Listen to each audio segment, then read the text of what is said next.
everybody, thank you for joining me here on Messy Girl Crafts. My name is Ashley, and if you're new here, welcome in. If you are a returning subscriber, welcome home. Today I am on the last section of Cozy Cabin. Yay! I'm so excited. Can we just talk about this? You guys can see this. This is all I have left. Just this little square. I mean, it's not that little. I think, let me see how many perforated pieces it is. I'm just going to pull this whole thing off because it's the last section. Okay, so maybe you guys can see this. Oh, it's so dirty. Just ignore that. This is like a 4 square of Diamond Art Club's like little peel off area, or their perforated cover sheet. This is a 4 square. You can kind of see the, if I show it in the light, you can see where it's broken up into 4 pieces. So this is pretty typical for the type of thing that I do to myself, is like, I use the perforated cover sheet and I really, really like the perforated cover sheet.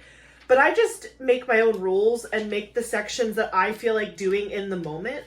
So like sometimes when I'm working on a canvas, I will actually just use like the little, whatever it is, 4x4 inch section or whatever. I don't know if it's like 10 centimeters. I've never actually measured their pre-cut sections.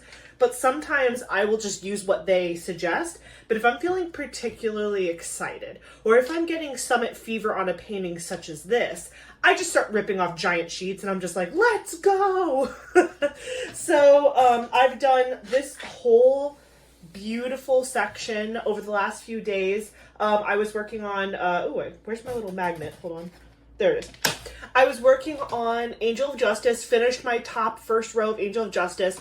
That painting is absolutely gorgeous. It's coming out beautifully. You'll catch kind of a glimpse of it when we do my February month in review. You'll get to see the progress on all of my WIPs, which is really exciting. And you'll see Cozy Cabin finished. I don't know that I'll be able to finish this entire section on camera today, but I will 100% be finishing it either later today or tomorrow. So I think what I'll do is at the end of this whip and chat, I will show you kind of that final pan over of the canvas, just because I can't deny you people that. I just can't. I'm on the last section. How could I do that to you?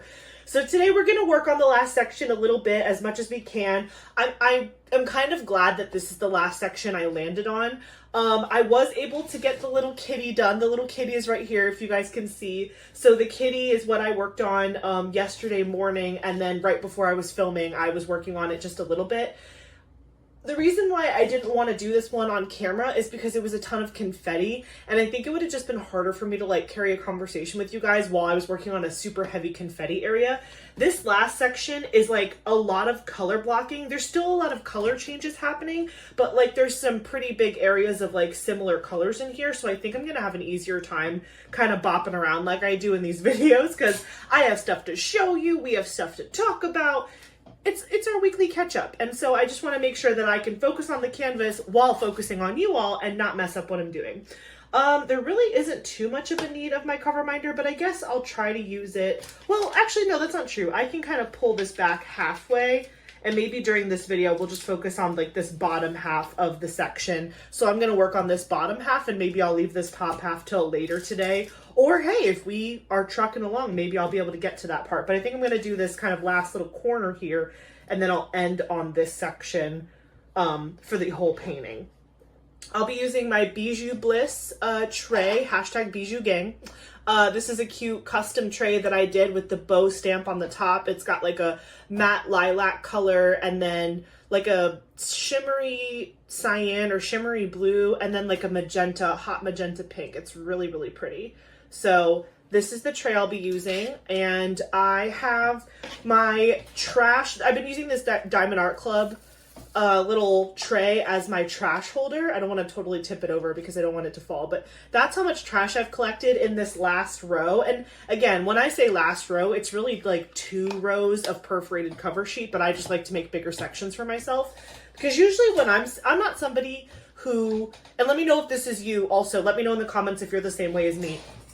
When I'm sitting down to diamond paint, it's like a session. Like I'm diamond painting. It's usually not like, oh, okay, I'll do like 30 minutes here, 30 minutes there. It's like, no, usually when I'm sitting down to diamond paint, I'm trying to dedicate like at least 2 hours, if not more, to the session, and because I like to see myself kind of get further along and whatever. So I tend to, you know, just do it that way. So let me know if you're someone who diamond paints for like many short sessions, or if you're someone like me who diamond paints for longer sessions when possible. Obviously, like, I try to diamond paint every single day, and so sometimes I can only get like an hour in or so, but I do really try to do what I can. So in my pen that I have here, this is just the same pen that I've been using this whole time that you guys have seen.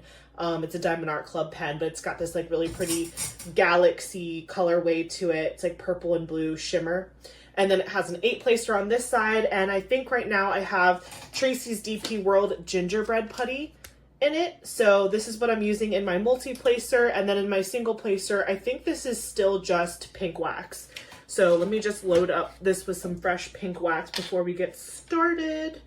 Honestly, guys, like, the pink wax works, especially because there have been some ABs in this canvas, and I feel like the pink wax does a good job of picking up the ABs. I know not everyone is a big fan of the pink wax, but like, it works, honestly, and so I'm not gonna knock it. Okay, what other stuff do I have here? I've been using these are trays from NYX's Notions. NYX's Notions is an Etsy shop, and I put my name on this one, and then this one has Messy Girl Crafts on it, which is super cute. Can you guys see that? Yeah, there you go. So these ones I got from NYX's Notions. I've been kind of using them more as trinket trays lately, just because I've fallen so in love with these Bijou Bliss trays. I just love the width of them, and they're just like the perfect size for me. But I still love my giant NYX's Notions kind of trays for my stuff, because I don't like my pens and my rollers and everything just rolling all over my table. So it's kind of nice to have multiple large kind of containers for my stuff. So in here I have my like straightener. It has another single placer on the other side, but I don't really use that. I have my straightener here. I have my hand rolly. That was like from Amazon or whatever. But then if you guys watched, I think it was in my maybe last Whip and Chat or 2 Whip and Chats ago. I can't remember. But I showed you guys that I found a bunch of craft supplies in my garage. And I have this awesome roller here that I've been using. And this thing is working out really, really great. And I do have to clean it because it does get a little dusty. But it's been working really great. So I have that on my table. And I think that's all the stuff I'm using. So anyways, let me pick my first color. I think I'm going to work from this way up. That way I don't like mess up this edge. So I guess I'll use the star first, because the star is what's in this bottom corner. So that way I don't like press my arm into it or anything weird. It's funny, like now that I'm literally on the last section of the diamond painting, like some of the colors are starting to get a little low. And I'm like, is it gonna make it? It is gonna make it. It is gonna make it. But it's making me a little bit more nervous about it. I will tell you all that I have gotten so much better at and braver with my multi-placer on this canvas, and I've fully embraced the idea of like, you don't need to straighten every single drill. Like over time, when you continue to place more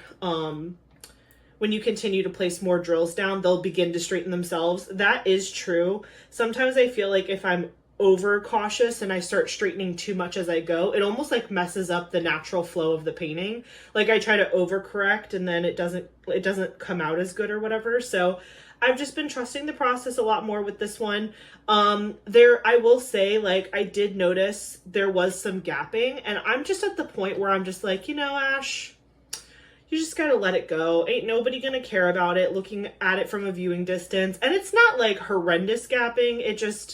It's just a little bit. But I feel like that's natural with any diamond painting because, you know, on the one hand, you have people who are like, oh, the drill field is too loose and I feel like the gaps are awful. And then you have the other side of the fence where everybody's like, oh, the drill field is too tight and I have popping drills and I feel like it needs you to be too perfect or whatever.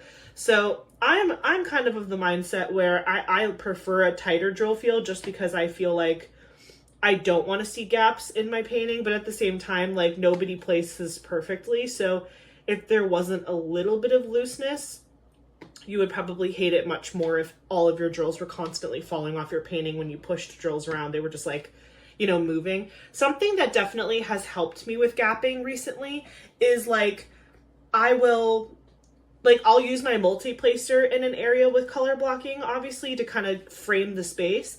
But then I will also start to do some single placing, and I think varying up my tool, like single placer versus multi-placer, I think that that's actually helped a lot. I think that switching up which side of my pen that I'm using, it has helped, like, I don't know. It just like helps the drills sit differently together. I feel like if I try to multi-place a huge color blocking section, it like the whole thing feels shifted, and then I have to feel like I'm pulling stuff back to where it's supposed to be. But when I like multi-place and then single place and then multi-place again, it just feels like it lines up a lot easier. Let me know if you guys have any other fun tips or tricks for diamond painting. You know, I haven't even been doing this a full year yet, but I feel like I've already learned a whole lot, and a lot of what I've learned is just by listening to other diamond painters share their experiences and what ideas they have. And honestly, everybody like has their own ways and methods of figuring things out, and sometimes something will be someone's like best tip ever. They're like, this, I swear by this, it's the best thing to do for me. But then for somebody else, it doesn't work as good. And so I'm very much aware that like diamond painting is very individual. And so like, you know, everybody that is sharing ideas and what they're doing, it doesn't mean that's the only way or the right way. It's just the best way for that person. But it's nice if you're kind of stuck in a rut, or you feel like something's going wrong consistently and there are certain things that you haven't tried yet. It is nice to see what other people are doing, so that way you can maybe try a different method, and if that doesn't work for you, you can try something else or whatever. I just really like that this community is really good about like sharing tips and tricks and ideas with each other, because I feel like that's super helpful, especially for people who are new and just still trying to like figure out how to do basic stuff. So for me, like, I found recently that if I kind of switch it up between my single placer and my multi-placer in large color blocking areas, I tend to have a better time with everything. So that's what I have been doing. And honestly, I really do feel like poly whipping, meaning like working on multiple canvases at once.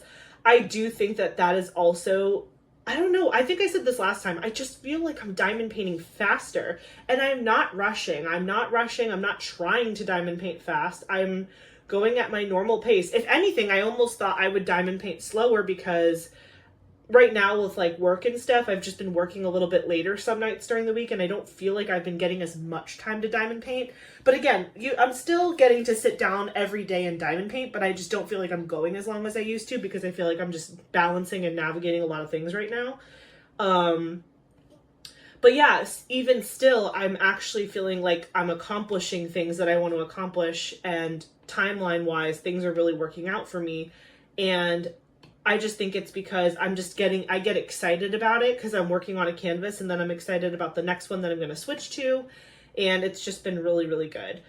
So I do have a list of things that I wanted to talk with you guys about today, because again, you know how I get all squirrel brained. But you know what? I think maybe I didn't write this down, but I think what I'm going to do is I'm going to start. My first thing that I'm going to do is get our little book, and I'm going to start with a fun question, because I feel like every time after I got that book and showed it to you guys, the one that had like, I don't remember if it was like 2,000 or 3,000 questions. Let me grab it. It's like the one with all the questions. I feel like I showed it to you and I was like, we're going to do this in Whip and Chats. And like, I've ignored it twice. So what is it? 2,000 questions about me. Obviously, I'm going to answer whatever question I pull from the book, but I want you guys to feel comfortable answering it too. So again, it's not just about me. I want to hear your answers as well in the comments. So I'm going to pull a random question, and then we'll talk about it. And then once we talk about it, obviously, you guys, if you're comfortable, you can share your answers in the chat as well, or in the comments. You know what I mean. Every time I have a live coming up, I start thinking about chat, and I just keep referring to the comment section as the chat. I am going live tonight with my Inner Circle members, and so that is why it is on the brain. Where is my highlighter? Here it is. Okay. Ooh. Okay, let's pick a random number. 1 through 2,000. 655. Just pulled that out of my butt. 655. The biggest misconception. Well, let me highlight it first so I don't forget that we answered or we talked about this one. The biggest, I guess, well, it's about me. So maybe it's like the biggest misconception about me. Maybe that's like what they mean by that. I'm just highlighting it now so I don't forget that we answered it. Okay, good. It didn't bleed through to the other side. I hate that when you use like a marker or a highlighter in a book and it like gets on the other side. But this is our question. Biggest misconception. You know what? I think I have a good one. I don't know if it's the biggest, but it's the one that came to my mind first, so clearly it's something. I think a big misconception about me is that I am like super extroverted.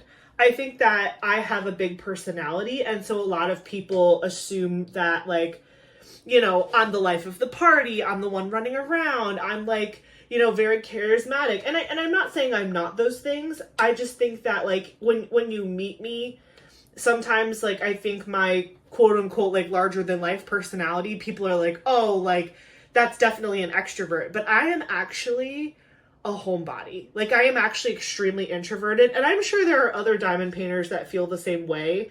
I think it's a misconception that, like, I get my energy from being around people, because in my mind, that's how I was taught to look at, like, extroverted versus introverted people. Extroverts, when they are feeling emotionally or socially or not socially, but like emotionally drained or just physically drained, or when they're feeling very like drained as a person, what fills their cup or gives them energy back is by being with other people. That's how it was explained to me. Again, that's not me telling you that that's a fact. Just from my life experience and the teachers that I've had in my life, they always told me that extroverts gain energy and excitement from surrounding themselves with people and being social, and like that fills their cup. Introverted people, it doesn't mean that they don't like to be with other people. It just means that, like, when they're feeling particularly drained and exhausted and just like they need to have their cup refilled, they prefer to do that in solitude, and they kind of need to be by themselves for their battery to their, you know, humanistic battery to recharge and just like feel like a human again. Do you know what I mean? Like whenever you've just like you're just exhausted, you've had enough, you're at your wit's end. What version are you? Are you the type of person who is like, I need to be alone for a couple hours and just have some me time, and then I can go back out to like living my life? Or are you somebody who's like, I would rather go like grab a drink with my best friends and go like talk or play board games or do something with other people to feel energized? And I'm not saying that like you have to be one or the other. There is a word, I can't remember what the word is, but there's a word for somebody who's like kind of a both. They're like an introverted extrovert type thing. And I feel like I could also be kind of considered an introverted extrovert, but not really, because my personality, like, it is tiring to turn it on. Do you know what I mean? Like, after a while, like, if I ever have to do like a big event at work, like whenever we do like week of welcome for the students, or if we do like a big graduation ceremony and I'm in charge of the student staging room and I have to be like, bleh, like, you know what I mean? I can turn that side of myself on, and like I do have fun with that side of my personality. But man, when I go home, I just want to like soak in the bath for like 3 hours until I turn into an actual human raisin and just stare at the ceiling in complete silence. Like, have you ever had one of those days where you're just so overstimulated, you drive home in complete silence? Like, you don't even turn the radio on. You're just like listening to the noises of the road, and you're just like, like that. Sometimes that's me. So yeah, whenever I get particularly exhausted or overstimulated, I just feel like I need to be by myself. I don't necessarily think that Eric factors into that. Wait, did I do every single star? I think I did. Okay. We're gonna pull the Y next, which is 3860. Boop. So anyway, yeah, Eric is not necessarily part of that, like, needing to be away. Like, he's not somebody that I ever feel like I need space from. However, he is also a very calming presence. Like, Eric is my husband, by the way, if this is your first video, hi. Eric is my husband, and he is just a very calm human being. And so he's not somebody who's like, he's black cat energy, not golden retriever energy. Like, he can turn on the golden retriever, but he's mostly black cat energy. And so, which is perfect for me, because if I'm feeling particularly like overstimulated or anxious, or like I need to cut off from the world and just like put my headphones in and not, just not be social for a moment. He's somebody who can like be in the same room as me and be doing his own thing. And like, we can both individually be just like doing our thing, but like our presence with each other does make us feel better. Do you know what I mean? Like, and that takes a special person. So I don't think that just because we are that for each other, that makes us extroverted, because I don't think I necessarily feel that way about somebody else. Do you know what I mean? Like, even my closest friends, like sometimes I need a break even from them. And that's just because, again, I think that the biggest misconception about me is that everyone thinks that I just want to be around people all the time, which, again, I do enjoy being around my friends and my family and people and whatever, but like, my preference is 100% to be a homebody, hide, listen to my audiobooks or watch my YouTube videos or watch TV and diamond paint in complete and utter peace with nobody around. Like, that is like my heaven. And then just like, also Eric's in the room. That's helpful too. But yeah, so I think, again, I don't know if that's the biggest misconception about me, because I just opened the book and answered the question, so I didn't have too much time to think about it. But if I had to think of something off of the top of my head, I would say that that's probably a misconception. So let me know in the comments what, if you're comfortable sharing, what's a big misconception that people make about you. And put it in the comments. Let me know if that was something that it was like you made that misconception about me. Like, knowing me through my videos, did you guys think that I was an extrovert, or did you guys kind of know or realize that I was more introverted off camera? Because again, I think, there's a lot of YouTubers that come across as this, again, larger than life personality, but like when they're not in front of a camera, I'm sure a lot of them are probably just exhausted and they're just like wanting to curl up and just hide until the next time they have to be on camera. I don't think I'm quite that way, but I definitely do enjoy my solitude time. Also, I'm an only child, so I think that contributes to that a lot. Being an only child, I was constantly having to find ways to entertain myself.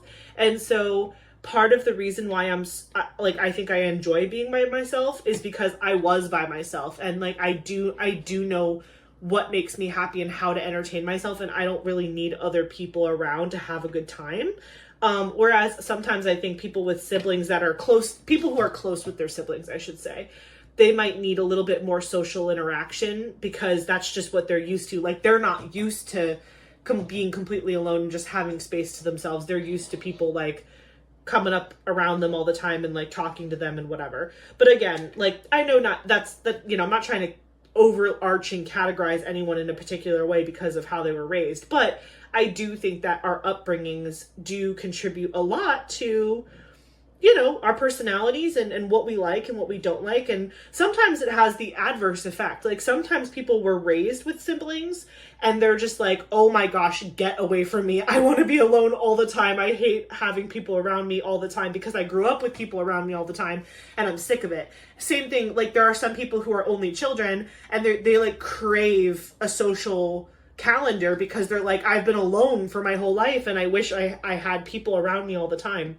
It's funny because, whenever Eric and I's families kind of hound us about having kids or starting a family or whatever, they're just like, oh, you have to have more than one. Like, you just have to have multiple, like, they need a sibling. And I'm thinking to myself, and again, Eric had 2 siblings on each side. So he has 3 brothers and a sister. Two brothers on one side and then a brother and the sister on the other side. So and he's the oldest, but he's also like the only child of the people that made him. Like, he was their only child, but then they both got remarried after they divorced and had like more children with their significant other that they're still with to this day.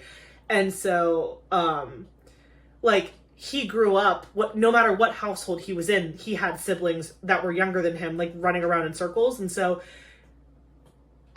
I don't really know. I'd have to ask him. Maybe we should ask him the next time he comes on a video with us. But like, I wonder if which way he would go as far as like, you grew up with a lot of people around. Do you actually enjoy that, or do you prefer to be by yourself? Because like, he's really good in social situations. Like, he's not a wallflower. He's dancing, he's hanging out, he's talking to people, he's schmoozing. But like, I think he's similar to me in that way of like, he also does enjoy kind of like coming home and just like being quiet and not really, you know, he's happy to come home and be quiet with me here by ourselves, and not need, you know, the social hour all the time.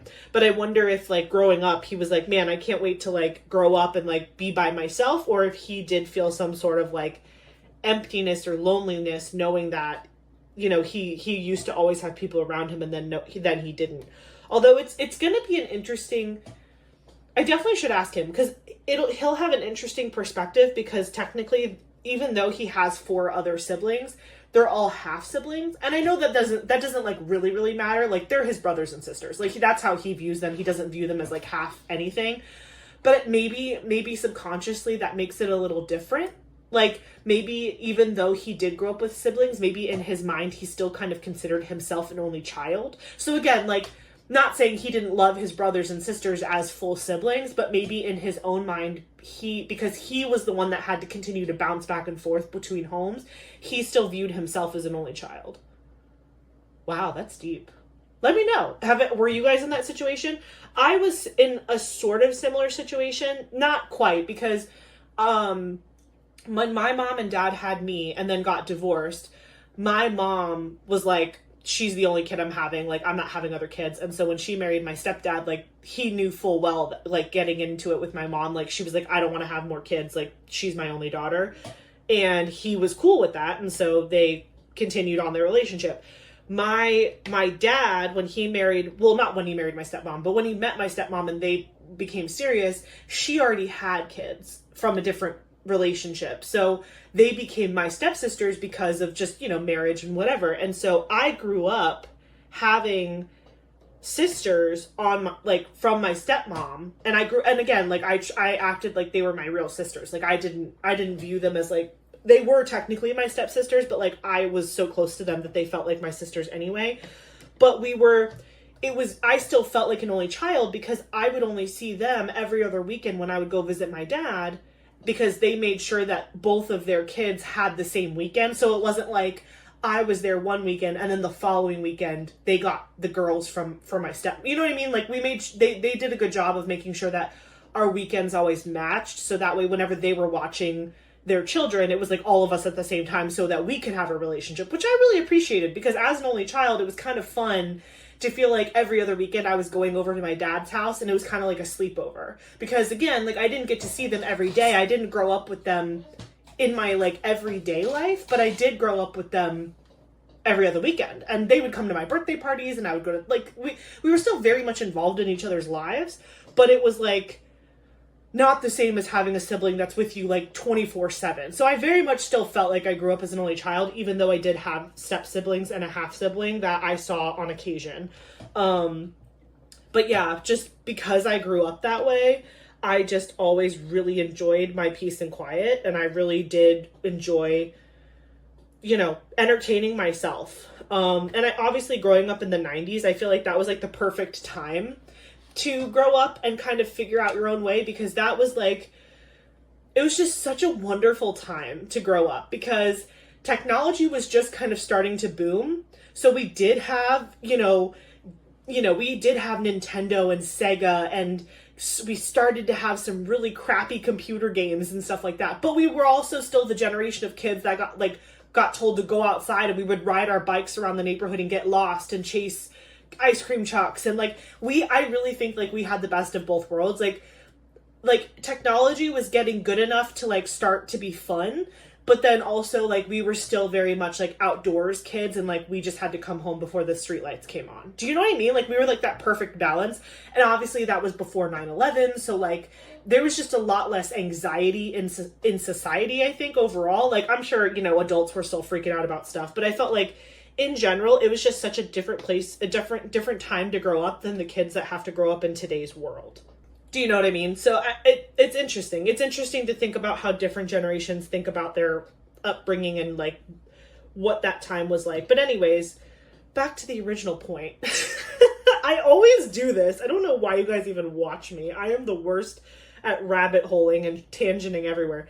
But to get back to the point, I feel like I am more of an introvert than an extrovert, and I think that people would not necessarily peg me as that when they just get to know me for the first time. But I think if you hang around me long enough and you do get to know me, you'll realize pretty quickly that I actually do enjoy my alone time a lot, and it definitely fills my cup, so to speak. It makes me more energetic to get some me time and then go back to being social when I'm ready.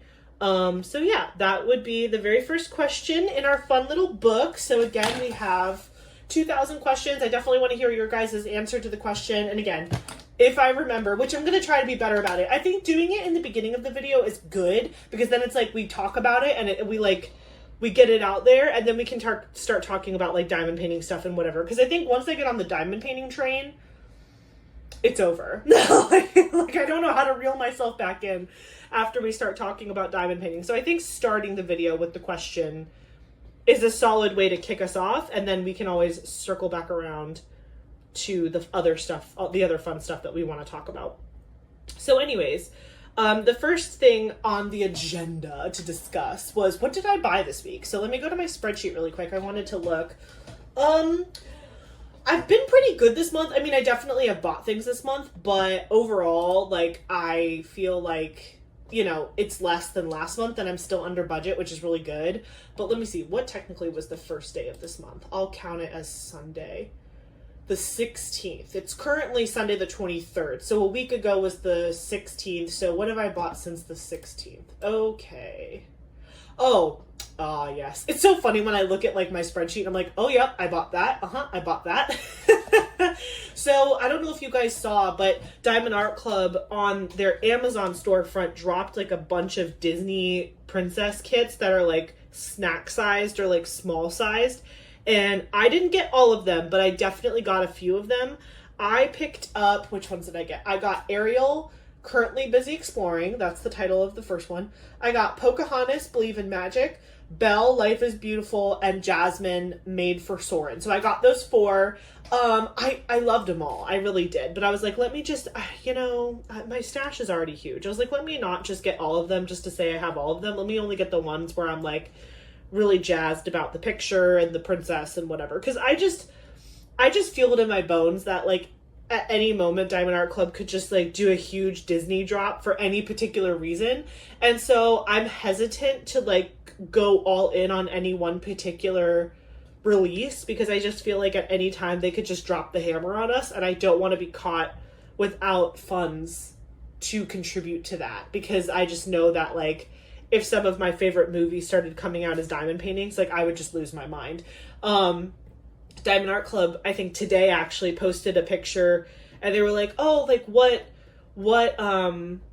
Disney characters would you like to work on next? And immediately I was like, please, I would love to see a big Hercules drop. Like imagine, obviously like Hercules, Megara, whatever, but like also think of like a huge, beautiful diamond painting of like Mount Olympus with like all of that like yellows and pinks and the glowing swirly clouds and like Pegasus and obviously like all of the gods and goddesses, all the Greek gods and goddesses. Imagine like a big one of the Hydra, or like Pain and Panic, or Hades, and just so many scenes. Oh my gosh, the freaking what are they called? The Muses.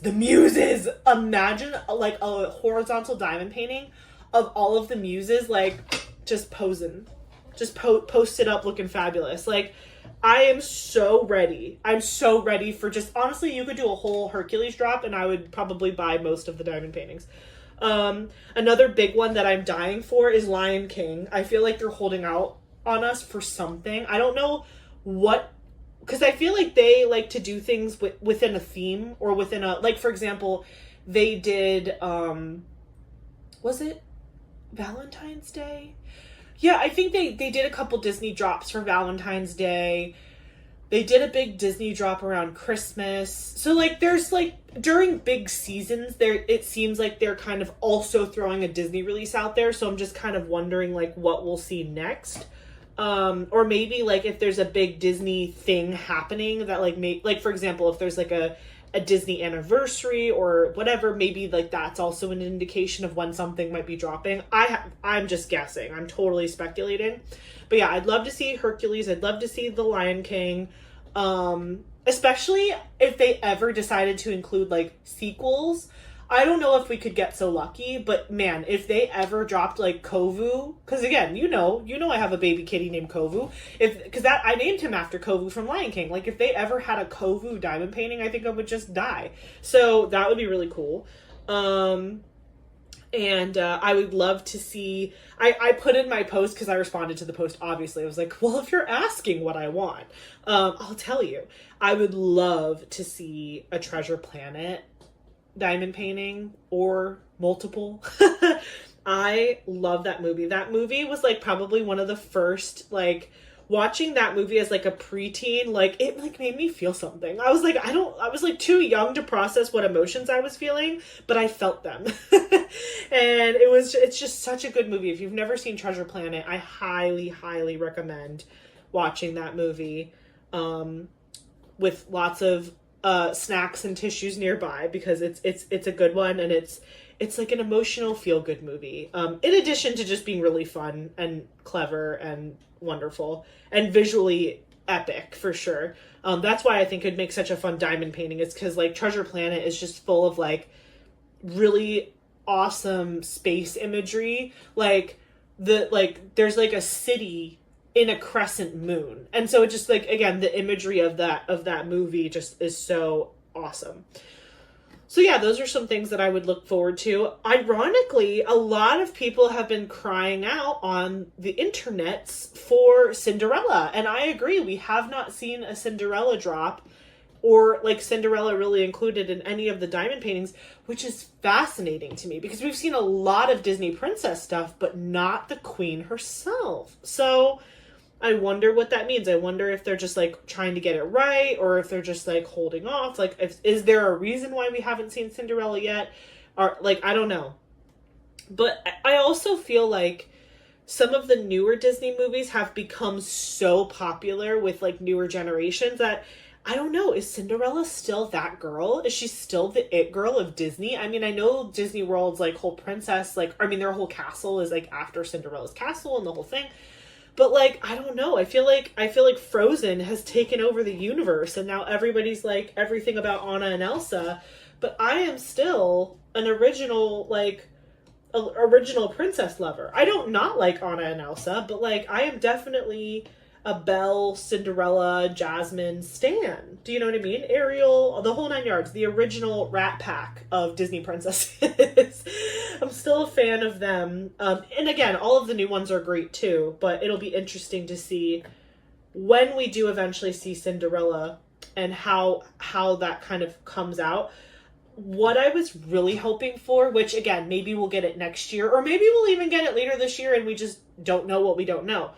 I would have loved for Valentine's Day to see a bunch of diamond paintings of the couples, like all of the Disney couples. You know, obviously not every single one, because that would be like a billion diamond paintings, but like some of the main ones. Like it would be nice to have seen like the princes and princesses together in diamond painting form, like Prince Naveen and Tiana, or you know, again like Simba and Nala, or Cinderella and Prince Charming, or whatever, like all the Disney couples. Like it would have been cool to kind of see a love drop of like Disney couples. But again, maybe that's something on their radar for the future. But who knows? But yeah, so I did buy a few, I think I said 4 of them, right? Yeah, 4. So Ariel, Pocahontas, Belle, and Jasmine. I bought those 4 Princess Disney kits from the Amazon shop, which was really exciting to see. Again, I can't say this enough. If you're not part of the VIP Facebook group for Diamond Art Club, I highly recommend you join it. I think you're able to join it after your very first purchase with Diamond Art Club. So you just have to purchase one thing from them and then you'll get the QR code to join and they'll allow you into the group. it is like, you just get so much behind the scenes information by being in that group. And again, it's free to join it. If you enjoy Diamond Art Club's paintings, you just get one thing and immediately you're able to join it. And there's just so many perks to being part of that group. So highly, highly recommend joining if you haven't already. The next thing that I purchased this week was another set of mini dazzles came out, which, can I just say, I think it's so funny that after we announced the mini DP Madness event that we're hosting, it's going to be me, Kara, Courtney, and Michaela. The four of us are hosting this event in March called Mini DP Madness. I'll link the announcement video and the Facebook group in the description box below if you want to join us. I can't believe we're only a week away from starting that event. I am so excited about it. And we've gotten so many incredible sponsors. But anyway, ever since we announced that at I think it was at the end of January, beginning of February, because we wanted to give people a full month to order any mini DP kits that they wanted to grab or whatever, explore other shops, get their stuff together. Ever since we announced the event at the end of January, I just feel like a ton of shops, but particularly Diamond Art Club, has just been nailing us with all of these mini dazzles. And I'm like, dang, there's so many that I want. Honestly, I feel like I'm at the point, I've gotten so many mini kits in the last couple months. I almost feel like I just need to pick a month. Maybe in the future I'll just make March the month, but I don't know how I feel about that, because March is my birthday month and I have other stuff I want to do. But I need to pick a month of the year where I just do a full stop on all large canvases and I just go ham on mini canvases, because I have accumulated, I feel like I have a whole stash on its own of mini diamond paintings, because it's crazy. It's crazy. And again, you tell yourself oh, it's not that expensive, or oh, I'm already buying a big painting, I'll just throw that on top, because why not? And then you end up with 100 mini canvases. And again, they go really quick, but you just have to find time to fit them in and do them. Yeah, it's crazy. I literally feel like I need to carve out time in my stash just to do the mini canvases or whatever. But I'm going to continue to work on them. I feel like the reason I'm kind of feeling like they're stockpiling in my stash right now is because my weekender kit that I'm working on is Rudy Baby from Distracted by Diamonds. And that kit is a small kit. It's only a 50 by 50. So it is small, but because I'm only working on it one day a week, because it's my weekender kit on Saturdays when I go to my friend's house, it's not moving very quickly, which again, I'm not on a timeline to finish that kit. It doesn't bother me that it's not going fast, except that I know mini canvases would go a lot faster, and so I would probably be able to get more of them done. So what I might do is, after I finish Rudy Baby, I will start flipping. My Saturday kits will then purely be snack-sized kits only, not small, so that way I do feel like I'm kind of rotating through more of my tiny diamond paintings, because I'm man, I just can't stop getting these. So again, I'm burying the lead hardcore here, but what else is new with me? I got art supplies and the rainbow mini dazzles from Diamond Art Club. And of course, because I had to hit the free shipping threshold because I just can't handle myself, I also picked up Cyber Owl, which I'm very excited about. It's my very first Jeremiah Kettner diamond painting, and there are a ton of Jeremiah Kettner paintings that I've seen, mostly in D-Stash groups. I don't know if he's come out with anything more recently. You can let me know in the comments whatever the most recent drop from Jeremiah Kettner has been. But I don't know how I didn't find this diamond painting before. It must have recently restocked, and maybe I just missed it when I originally kind of combed through the website to see what I wanted to add on my wish list initially, last year. It is the most colorful, fun, kind of spacey, cyberpunky picture, and I just love it. I'm absolutely in love with it. So yeah, I did pick up Cyber Owl in addition to art supplies and the rainbow mini dazzles, because I just was yes, I must have that. That is super, super cute. And then the last kind of roundup of items that I bought in the last week was our darling friend Jade. Jade from Jaded Gem Shop. She's just really been coming at us hard lately with these releases, and I just could not say no any longer. I've always been Thursdays are one of my favorite days of the week, mostly because that's usually the day that I have off, but also because that's when Jade releases her new releases. Like she does her new release drops on Thursdays. And man, it is just so fun to wake up in the morning and log onto her page and just see what there is to see. And every time I am just gobsmacked by what she's hand rendered that particular week. And it also kills me because then she'll put like hybrid charted, which means like pixel charted on Jade's website means it's hand rendered. If it's hybrid charted, that means it's a computer render with hand touch-ups. So it's like a hybrid charting. Do you know what I mean?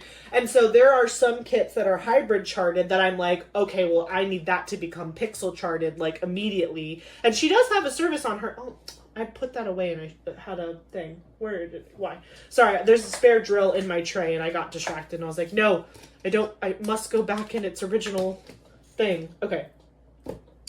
Anyways, like I was saying, Jade has just been dropping bombs the last few weeks with all these beautiful diamond paintings. And there were a couple that she dropped like earlier in the month. And I was like, I'm not going to get it yet. I'm going to wait until I want a couple of them so I can do one big order. Just because I'm like, if I'm going to pay the shipping, I might as well just wait until I have like a couple. And then that way they can all like ship at the same time and be made at the same time. Because none of the kits that I wanted were, ready to ship. You know, they were all ones that had to be like ordered and whatever. It's gonna take a while for them to get here. But the 3 that I did bite the bullet for, well, the one that broke the camel's back that made me order was Let Down Your Long Hair by Toshiya-san. Holy cow. I'll put up an image right here for you of the diamond painting. It is Rapunzel like painting in her tower, I'm assuming, or maybe just in her home. I don't know. She's painting on a wall and Pascal's in the picture and all this beautiful, it's very colorful and there's like, it's beautiful. I love this painting. I love it, love it, love it. It was one of her hybrid charted kits forever and I had it on my wish list, but I was like, I'm going to wait because I'm sure eventually it'll become pixel charted. And it did. And so I was like, okay, that's it. I guess I'm buying now. I also picked up Princess of Mushrooms by Lahark Blue Heart, and I picked up Dragon Riders by Chrisabug. All 3 are pixel charted. I am totally obsessed with all 3 artists and all of their work. For Princess of Mushrooms, again, I'll put a picture up here for you so you can see which one I'm talking about. This is actually kind of a Alphonse Mucha inspired painting, but instead of obviously like Mucha girls, it's characters from Mario. So Mario Bros, there's 4 paintings. I already have one of them, which is Princess of Stars, and that is Rosalina. That's supposed to be Rosalina. This Princess of Mushrooms, I'm assuming is like a Toadette inspired piece. And then the 2 that have not been pixel charted yet, but I pray eventually become pixel charted, there is Daisy and Princess Peach. And I think having all 4 pixel charted panels in that like Alphonse Mucha style, oh my gosh, I am so excited about it. I can't even begin to tell you. So let me pick my next color. I'll do this one because there's not that many of it. But yeah, so I got, because it came out, I got Princess of Mushrooms. And then I'll show you also a picture of Dragon Rider.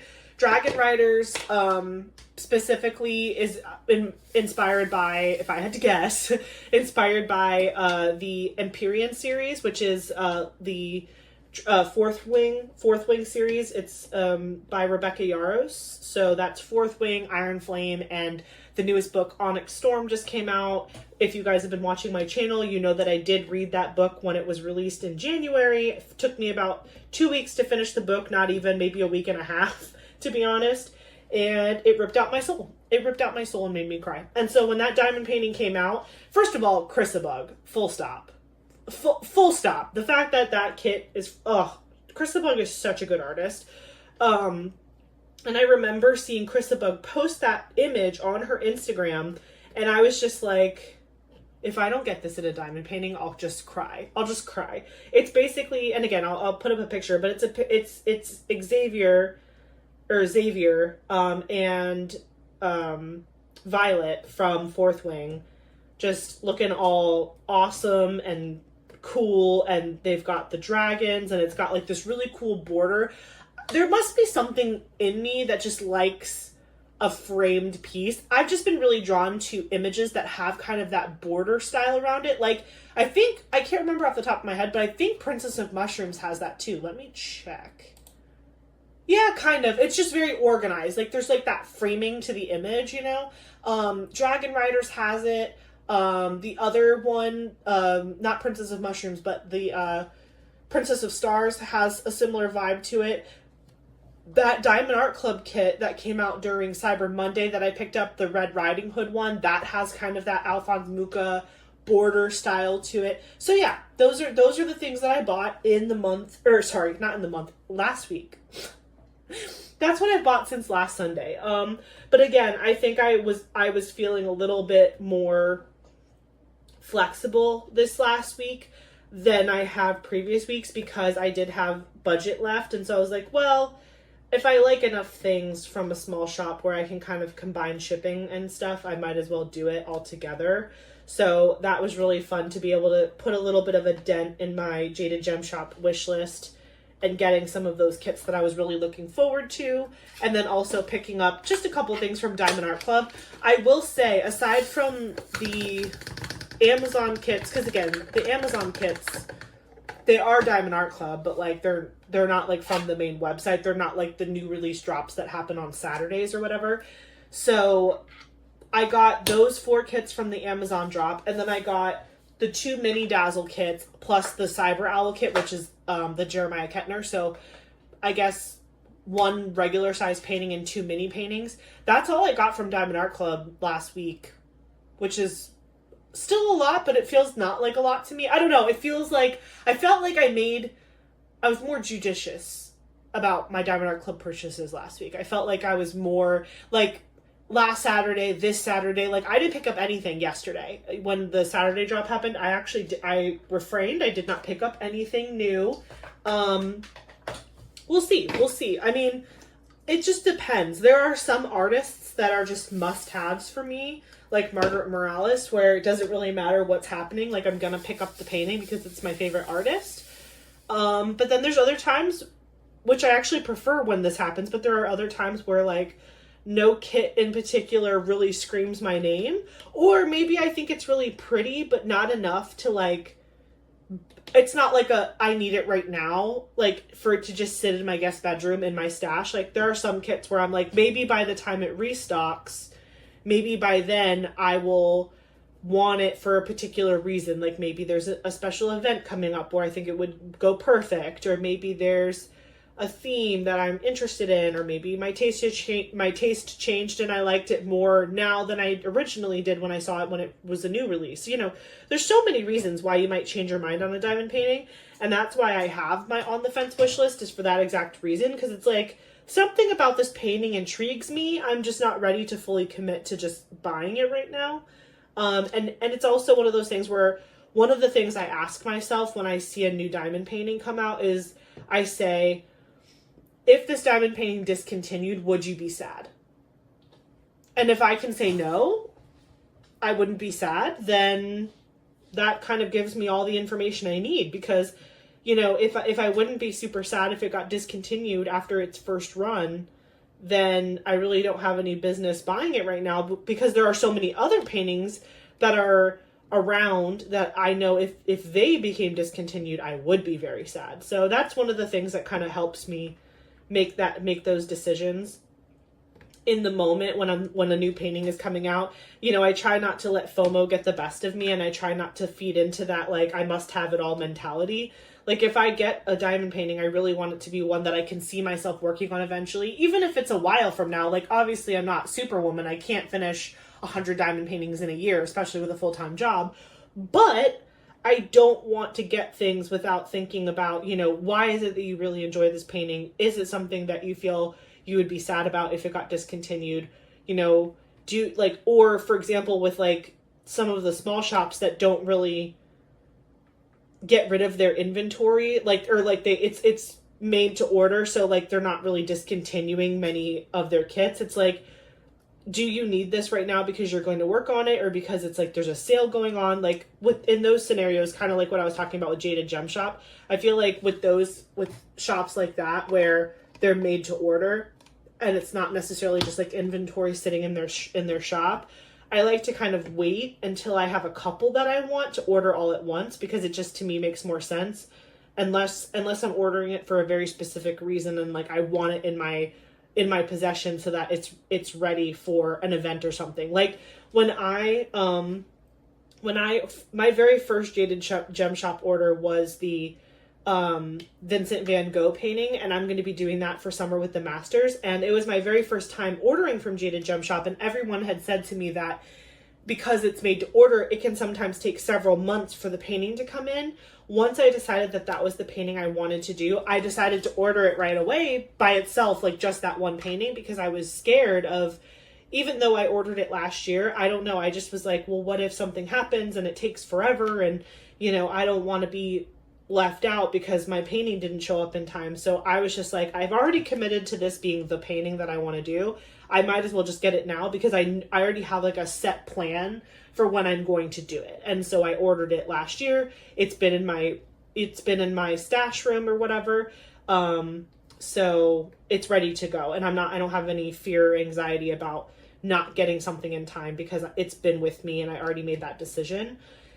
It is kind of hard with all of the events that happen to kind of plan ahead and figure out like what you want to do and when you want to do it, because it's like you can get easily taken away with just like ordering a bunch of stuff and then not really having a plan of like, or you thought you had a plan, but then your plan changed and now you just have all these diamond paintings. You're like, well, I thought I was going to do this for this event, but I guess I picked this other one that I liked better. So it's kind of like a little dance, a little game that you have to play with yourself. It's like, if I'm ordering super early this kit specifically for an event, it's like, well, now you're kind of locking in your choice. And if you see something that you like better that comes out after the fact, you then have to make the decision for yourself, like, okay, am I going to stick with the kit that I picked originally, or am I going to go with this new shiny one that I really like as well? So I will say I have stayed firm in my decision with my Summer with the Masters painting. That is for sure the painting that I want to do. I do have a couple other smaller Old Masters diamond paintings that I could do during that time frame if I wanted to, alongside my bigger one. So like the Vincent van Gogh is like the big one that I want to do, but I also have I think it's a paint gem. I have a paint gem of mini Old Masters canvases, and then I have, from my very first Diamond Dots order, I have the Monet painting. I think it's called like Lily Pond or Pond of Lily. I don't know. It's the Lily Pond one. It's a very famous Claudette Monet painting. And so I have that one too, and that's it's like on the smaller side compared to the Van Gogh painting. The Van Gogh painting is like something by 100. Here, I can tell you. Ooh, excuse me. Forever yawning on my Sundays. Let me just type in Van Gogh. Van Gogh? But we just got started. I'm the worst. Okay. Why can't I spell Van Gogh? Gogh. There it is. I was like, there's no U in Van Gogh. Vase with pink roses, Vincent van Gogh, 80 by 100 centimeter, or 31.5 by 39.37 inches. So, oh my gosh, I'm so sorry. So, the Vincent van Gogh is large, but ironically not the largest painting in my stash. It used to be. It used to be the largest painting in my stash, but it is not anymore. And so, again, I think I can probably pair some other Old Masters alongside of it. But I think those are the only ones I have. I have the Van Gogh. I have the mini paint gem set of a couple of like the mini Old Masters that I got. And then I have that Water Lilies Claude Monet painting from Diamond Dots. I don't think I have any others, because I was considering picking up Starry Night from Diamond Art Club, but I never did. And I don't know why. I just feel like it's I don't know. I do love that painting, but I feel like it's a little overdone. And so I might do it eventually in my diamond painting career, but I just don't know that I want to do it right now. It's not calling to me at this particular time.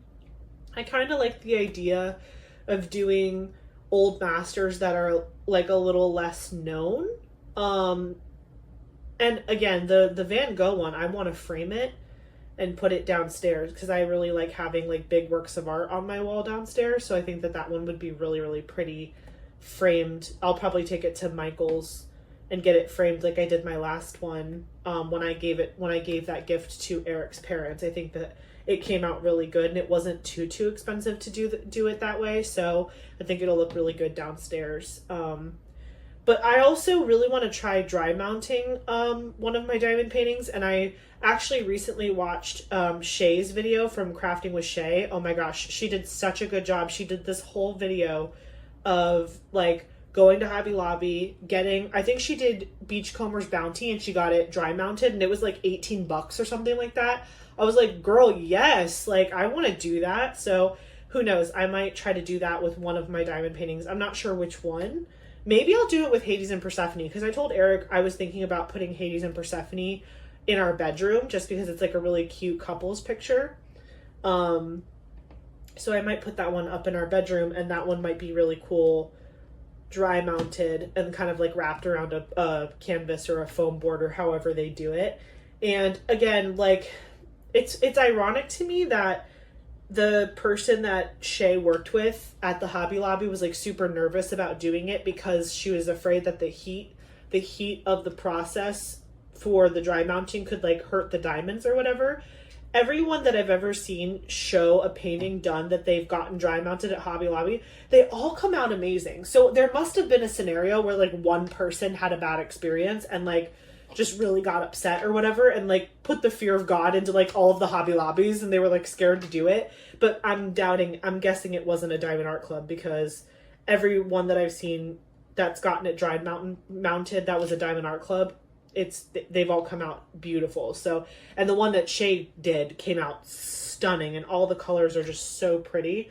So yeah, that might be something we have to explore. But also, speaking of just like displaying paintings, I did buy this. So it's from Scotch brand. It's called Mount Double-Sided Mounting Tape Clear Transparent Mega Roll. Holds up to 15 pounds or 6.8 kg. I don't know. This is it. I picked this up on Amazon and I got the clear one because it says it's like invisible, hold, whatever. The other one was like a white color and I don't want to have to see it. You guys, on my hanging method video where I talked about how I'm displaying my whips and finished diamond paintings on that big like garment rack thing, I was talking in the video about, I think, like gluing the front and the back to the canvas of the, like, because it's a magnetic frame. But once you put drills on the canvas can get much heavier and it can easily slip out of the magnetic frame because it's heavy. And I had talked about thinking about like using glue to glue the frame to the canvas, so that way, in addition to the magnets, it was being held sturdy by glue. And then some of you guys in the comments had said that you've used clear double-sided tape before, and this says it can hold up to 15 pounds. And these canvases are heavy, but they're not 15 pounds. Not even close. Even Cozy Cabin, like, is not near 15 pounds. So I am excited to try this. I'm going to probably try it off camera first, not on Cozy Cabin, on like maybe a different diamond painting that I finished. Maybe like Christmas Kitty or something. And if it works really good, maybe in my month in review, I will do it on camera and show you guys how I figure out how to do it. So I'm going to try it off camera first just to see if I even like it as a solution. Because if I don't like it, I probably will go pick up some glue and try it that way. But if it does work, I will show you so that way you guys can do it too if interested. So yeah, so other things that I bought this week. So the last time that we chatted, we were talking about like different storage options that I had and like how I don't really want to buy the same storage again. I would prefer to buy like different methods of storage to have different, like, just to try different methods out, and also to make sure that I'm not just like buying a bunch of storage so I can kit everything up and then not actually finish anything. But I did say that I already have a 120 bottle case storage system, and that currently has Flower Crazy by Sandra Winther from Diamond Art Club kitted up inside of it. But I said that I was also wanting to pick up a 60 bottle case that's a smaller amount, so that way I could just have it for other smaller projects possibly in the rotation. Because right now I have 3 main whips, which is Cozy Cabin, which I'm going to finish probably today, Cozy Cabin, Flower Crazy, and Angel of Justice. And then my weekender kit is Rudy Baby. And then once March starts, I'll have all of my Paint Gem mini space canvases. So that's technically 5 whips, but only 3 of them are like main projects. And so I had talked about last week about picking up a 60 bottle case to have another kind of main project in the mix. And now that I'm thinking about it, let me know what you guys think in the comments. But what this just popped into my head. I was like, maybe what I could do is swap Rudy Baby in as my 4th like main whip, where I do a row, switch, do a row, switch, whatever. And then keep it in the, because right now that's in the mini Elizabeth Ward system that I have. That's how that's kitted up. But it actually shouldn't be in that. It probably should be in a 60 bottle case. I just didn't have it at the time, and I didn't feel like filling it up in a bigger storage system.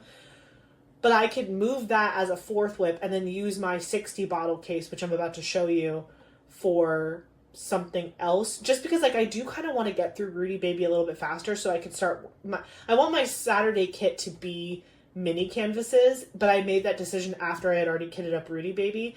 And I'm enjoying Rudy Baby. It's cute, it's fun, but because it's like a 50 by 50 and I'm only doing it 1 day a week, it's going to take a lot more time to get through it. But if I just threw it into my rotation with where I do a row, switch, do a row, switch, I'll get it done a little bit faster. And then I also talked about in my last whip and chat that I think it might be a cool idea to always have a small shop canvas kitted up, and that would be the perfect way to rotate that in.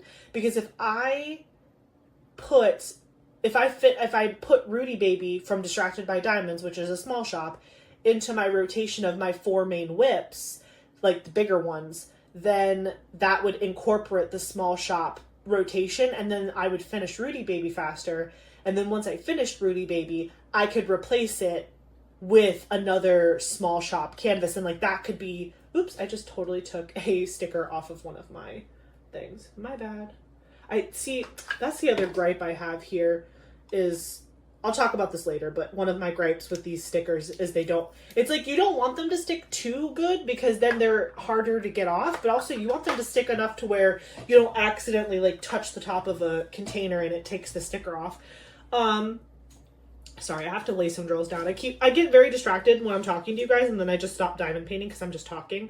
Okay, so I'm kind of like thinking about this while we're chatting. Like I'm talking to you guys, and it's kind of helping me think through it as well, which is also why I love these videos. And honestly, that's why these videos are so long, is because I get stuck on one thought and I just start like brainstorming with you guys, and then I'm like, oh, it's already been a million hours.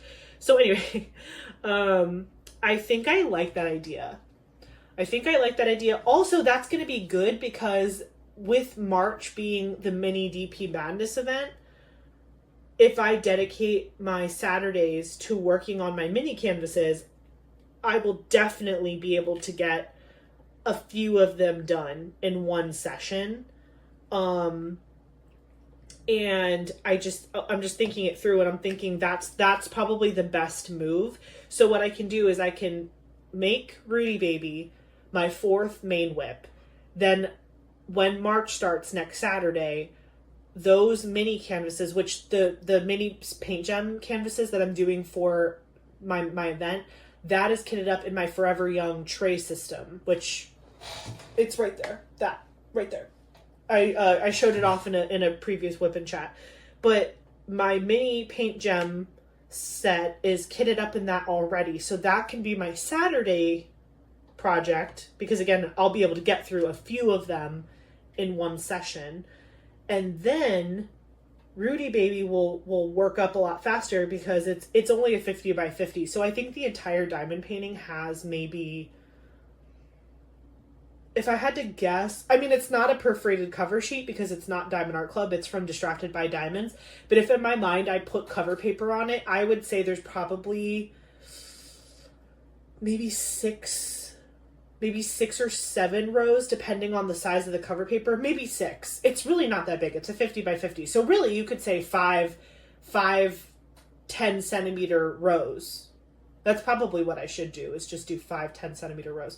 And then that means I would finish it after 5 rotations, which isn't terrible, but that's still a lot faster than I would have finished it only doing like a couple squares a weekend.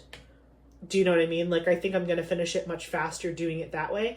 And then that's how I can rotate in, always having a small shop kitted up, because once Rudy Baby's done, I can file in another small shop canvas and then get that going. And then my minis will be on Saturday, and then I'll once the mini DP Madness event ends in April, I can just go ahead and kit up another small like snack size kit, whether that's like one of my small Disney kits or, you know, it's funny, this is my problem. I already know the quality is good because I trust the people that I watch on YouTube. Like, my friends and the other people that create on YouTube that have already done paint gems, mini dazzles, other small kits from other shops, like, I trust them, and if they're telling me the quality is impeccable, that's why I continue to buy some of the ones that I think are beautiful, because I'm just like, well, I already know I'm going to have a good experience, so it's really just, do I like the imagery or not? You know what I mean? Like, I'm not worried about like, oh, am I going to enjoy the quality of this canvas or the render of this canvas? It's like, no, I already know the quality of the work of that small shop or that whatever shop. So I'm not as concerned about trying them out for the first time, because I already have heard so many good things from people whose opinions I really trust. So, for example, like in March, that will be my very first time ever doing a paint gem, but I already know that I'm not going to have a problem necessarily. I would be shocked if I didn't have a good diamond painting experience with paint gem, because so many people, again, that I watch on YouTube and trust their opinion, have said that they've had a good experience. Now, obviously no company is perfect. Like, I'm sure somebody out there could say like, well, I tried them and I had a bad experience. I'm sure that that's an anomaly. Again, no one's perfect. And so I could totally see a company maybe like messing up something, but I don't think that speaks to their reputation as a whole. Do you know what I mean? Like, I could see someone having like a bad oopsie moment, but that doesn't mean that like all of their canvases are bad because like someone had a bad experience one time. Do you know what I mean? So I think I dropped a drill, but I don't know where it went, so we're just gonna pick another one up. So I think I'm gonna do that. Thanks for letting me talk through that with you, because that helped me kind of wrap my brain around it. There are a lot of events coming up in the spring heading into the summer that I've been thinking about. Oh, there's the drill. I found it. There's a lot of events coming up right after mine finishes that I'm just kind of already thinking like, do I want to do that event? What do I want to work on for that event? Like, for example, Kara was telling me about Dakotathon, and I saw that her announcement video went up for Dakotathon with her other co-hosts, and that starts right after Mini DP Madness ends. Luckily for Dakotathon, again, I don't know that I'm going to like formally enter the event. Like, I don't know if I'm going to fill out a form and do all that, but I definitely want to support her in the event. So I'm already working on Angel of Justice, which is a Dakota Detweiler piece. So I will definitely, talk about the event and share information about the event on behalf of my friend, but I'm already working on a Dakota Detweiler kit, and I think I'm 99% sure that is the only... Sorry, I'm just grabbing the tweezer because I put a drill with a hole in it down. Where are my tweezers? Oh, there they are. So I'll probably just keep working on my Angel of Justice kit as my Dakota Detweiler. I have to rewatch the video. I'm not gonna lie. I need to. Sometimes it takes multiple times for things to sink in. But yeah, the Dakota Detweiler event, I don't remember if you need a new start or not. I know they have a form, and I know you have to take a picture, but I have to go back to their announcement video and rewatch what exactly you have to do. I'm sure as we get closer to the event, more rules and instructions will come out and stuff, but I don't think you need a new start. I think you just need a certain sized section that's been untouched. With Angel of Justice, I've only done 1 row. So I should be fine. But I have to double check the rules. So go to the Dakota-thon announcement video from any of the hosts, and just check that out to see if that's something you'd want to participate in too. But that's something that I might get to participate in kind of on accident, since I've already have a Dakota Detweiler kit kitted up. And I'm pretty sure it's the only Dakota kit that I own. What's the other events? I wrote down a couple that are happening. Oh, I don't remember when it is. I didn't write it down, but I just remembered there's a Mrs. Butter D event that's being hosted by Leopard Leatherworks. It might be May. The Mrs. Butter D event might be May. I can't remember off the top of my head, but that's one that would be fun to participate in. We'll have to see what storage I have available at the time, but that would be really fun to participate in. There's Michaela and Courtney's Ivy Dolomore event, which is happening in May as well. And then Jaded Jamboree was just announced, which I've never done that before. That would be really fun. And again, with me rotating in small shops, I would love to start working on a Jade kit. I have a couple of them now. I know you guys haven't seen them yet because I haven't been able to do an unboxing for my Jaded Gem Shop kits, except I did unbox. I'll link the video below. I did unbox my Vincent van Gogh vase with pink roses. That I did unbox already.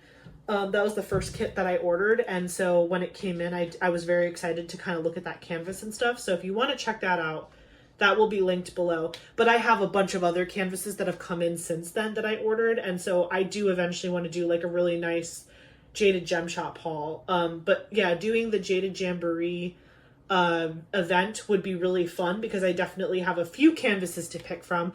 Also, just a little teaser. I definitely paid. Actually, I went in with someone on it. So me and a friend, our powers combined. We both saw a canvas come out that was hybrid charted with Jaded Gem Shop. And me and my friend looked at that canvas and we were like, we need that pixel charted yesterday. So we reached out to Jade, and so she did let us kind of like we paid for the rendering fee together, and we paid for the kits or whatever, or we will pay for the kits on top of that. So we went in on a canvas to get hand rendered. Basically, when you pay this extra fee, it like basically bumps up that canvas in the line to get hand rendered with her shop. And so we paid that extra fee so it could get hand rendered faster because we were just super excited about it. So I don't want to tell you what kit it is yet because I want that to be a surprise. And I also don't want to tell you who my silent partner is yet, because if I tell you, you're going to be able to guess exactly which canvas it is that that we chose for hand rendering.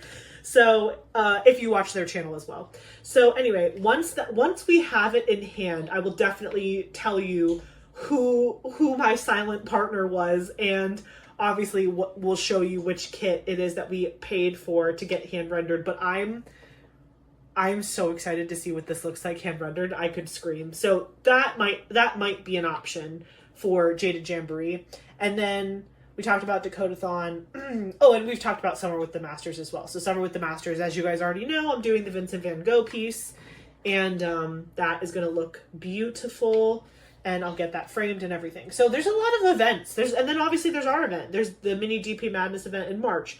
So lots of fun stuff kind of swirling and curling.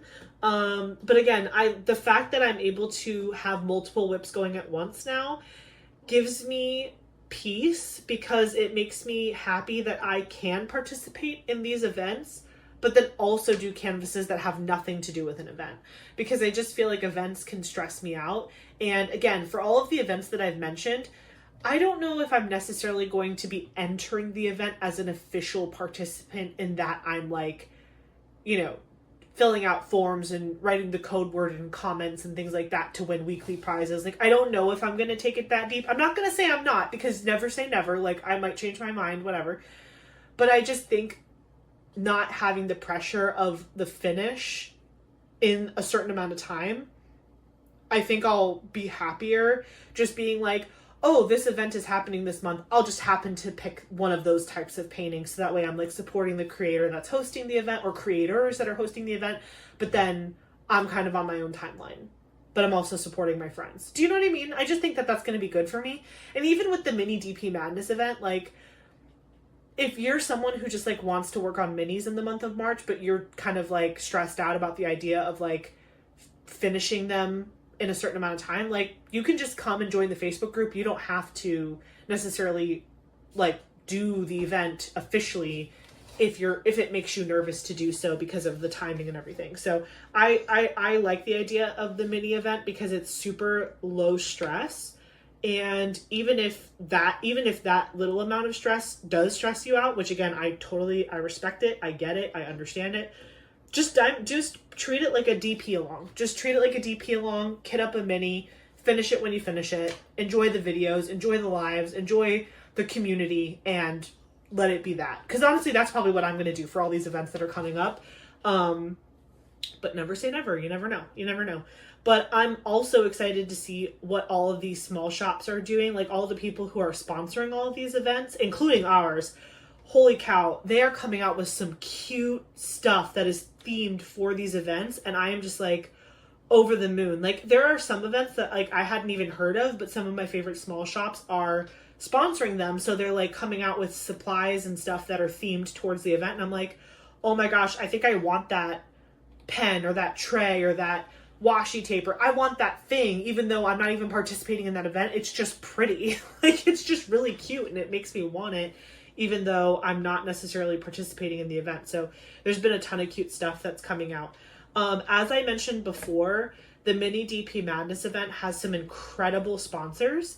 I will say that one of our sponsors, one of our sponsors is Crafts with Crashley.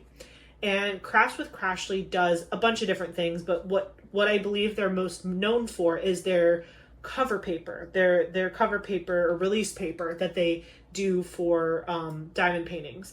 And so they are very popular in the community, and they do a lot of really pretty release papers in a bunch of different sizes too. So like if you don't like super small sections and you like bigger sections like me, they do have different size options for how big or small you want your release paper to be, and even what direction it's oriented in. Like sometimes they'll do like a horizontal release paper, or you can turn it vertically depending on what the design is on the paper. Definitely I'll link Crafts with Crashley below. Highly recommend you check out that shop. But Ashley from Crafts with Crashley, she made a cover minder and release paper specific for the mini DP Madness event, and I was like, hold the phone, I have to get it. So I wanted to show it to you. Let me grab it. It's right here. So I already threw away the outside packaging, but like this is what came in my little thing. So all these little envelopes have release paper in them. I also picked up some non-event specific release paper, which I will show you, and you will die when I show it to you. So this is the mini DP Madness cover minder, which I thought was just super cute. It's like a square, but it has glitter in it. Like I don't even know what this is made out of. I don't know if it's resin or plastic, but it's just super cute. Look how cute that is. So mini DP Madness, they have a cover minder specific for our event. Absolutely love that. We'll definitely be sporting that in the month of March.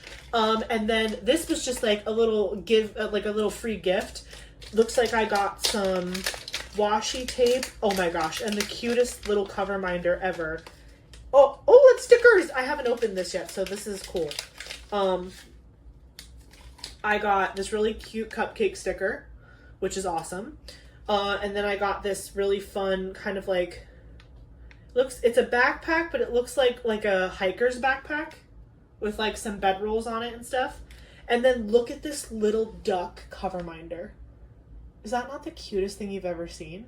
And it's like it has like the little magnets on the bottom. So that's adorable. I love having a little cover minder friend. What's his name? It's gotta have a name. What's its name? I name them all the time. You guys name the duck. We'll take a poll. What's the duck's name? And then We got this really cute washi tape, just like polka dots, green polka dots, really cute. And then I think, what is this? This is just like maybe just some small cover paper, release paper that just says Crafts with Crashley on it. But they're just like cute and small little samples, little sample cover paper. And then it just says, thank you for your order. Please enjoy these free extras, Crashley. And then here's Crashley's, this is her business card. So if you're interested, I'll have them linked below, but just in case you wanted to see, this is Crafts with Crashley. Now to the best part. So I got a couple different versions of cover paper. This is one. So this is the one that's themed specifically for the event. And so this is what the cover paper looks like. Super cute, right? Mini DP madness. I feel like I'm having an outer body experience that somebody who owns a store made an item that people can buy because of something that I'm doing. Like, I'm having such imposter syndrome right now. It's killing me inside. Like, I'm like, the fact that like me and 3 other girls like got on a phone call and decided to do this event, and now there's like companies making craft supplies with the event's name on it. Like, my brain can't compute that. Like, I'm like having an outer body experience. But this is one side of the paper, and then there's another cool thing that she did where you can actually put the title, the company, and the date finish. So you can write on these ones and actually include it. And what's really cool about the canvases that I'm working on for the Paint Gem Space sets, they are perfect squares. So like one cover paper could cover the entire canvas, which is kind of fun. But yeah, these are super cute. Had to get them because they're supporting our event, and I was just like over the moon about it. You'll probably see me talk about these again when we do the month in review, because this is a new to me shop. I've never shopped from Crashley before, but I'm really excited about all the stuff I got, so I'm sure I will be a repeat customer. I also picked up some non-event related things. So this one is called Rainbow Stardust, and this is what the cover paper looks like, Rainbow Stardust. So it's like all different fun, like rainbowy themed things, and they're just so pretty. I don't know, are they all the same or are they different? They're kind of, yeah, they're the same. They're all the same. But yeah, this is what the paper looks like. They're just turned in different directions. So all of this cover paper looks like this. I just thought that was so pretty. I love it. And so you can use it this way or you can use it this way. It doesn't really matter how you orient it. It's going to be great. And then obviously this is the part that you put on the canvas. This is the pretty side that faces up, which I think is genius to have like a pretty side and then a plain side, because there are some people that will include cover paper in their kits when they send it to you, but like I'm terrified that if it's not double-sided, because I'm like, if I stick this on my canvas and I put the wrong side down and then I ruin my canvas, I will cry. I will literally cry tears. So unless it's very obvious like what side is the right side, I'm probably not going to ever use it because I'm too terrified of like ruining one of my canvases. But yeah, that's Rainbow Stardust. The next one that I grabbed is called Glittery Rainbow Swirl, which I can kind of sense a theme here. I like rainbows and glitter. So yeah, that is what this one looks like. Again, you can orient it whichever way you want.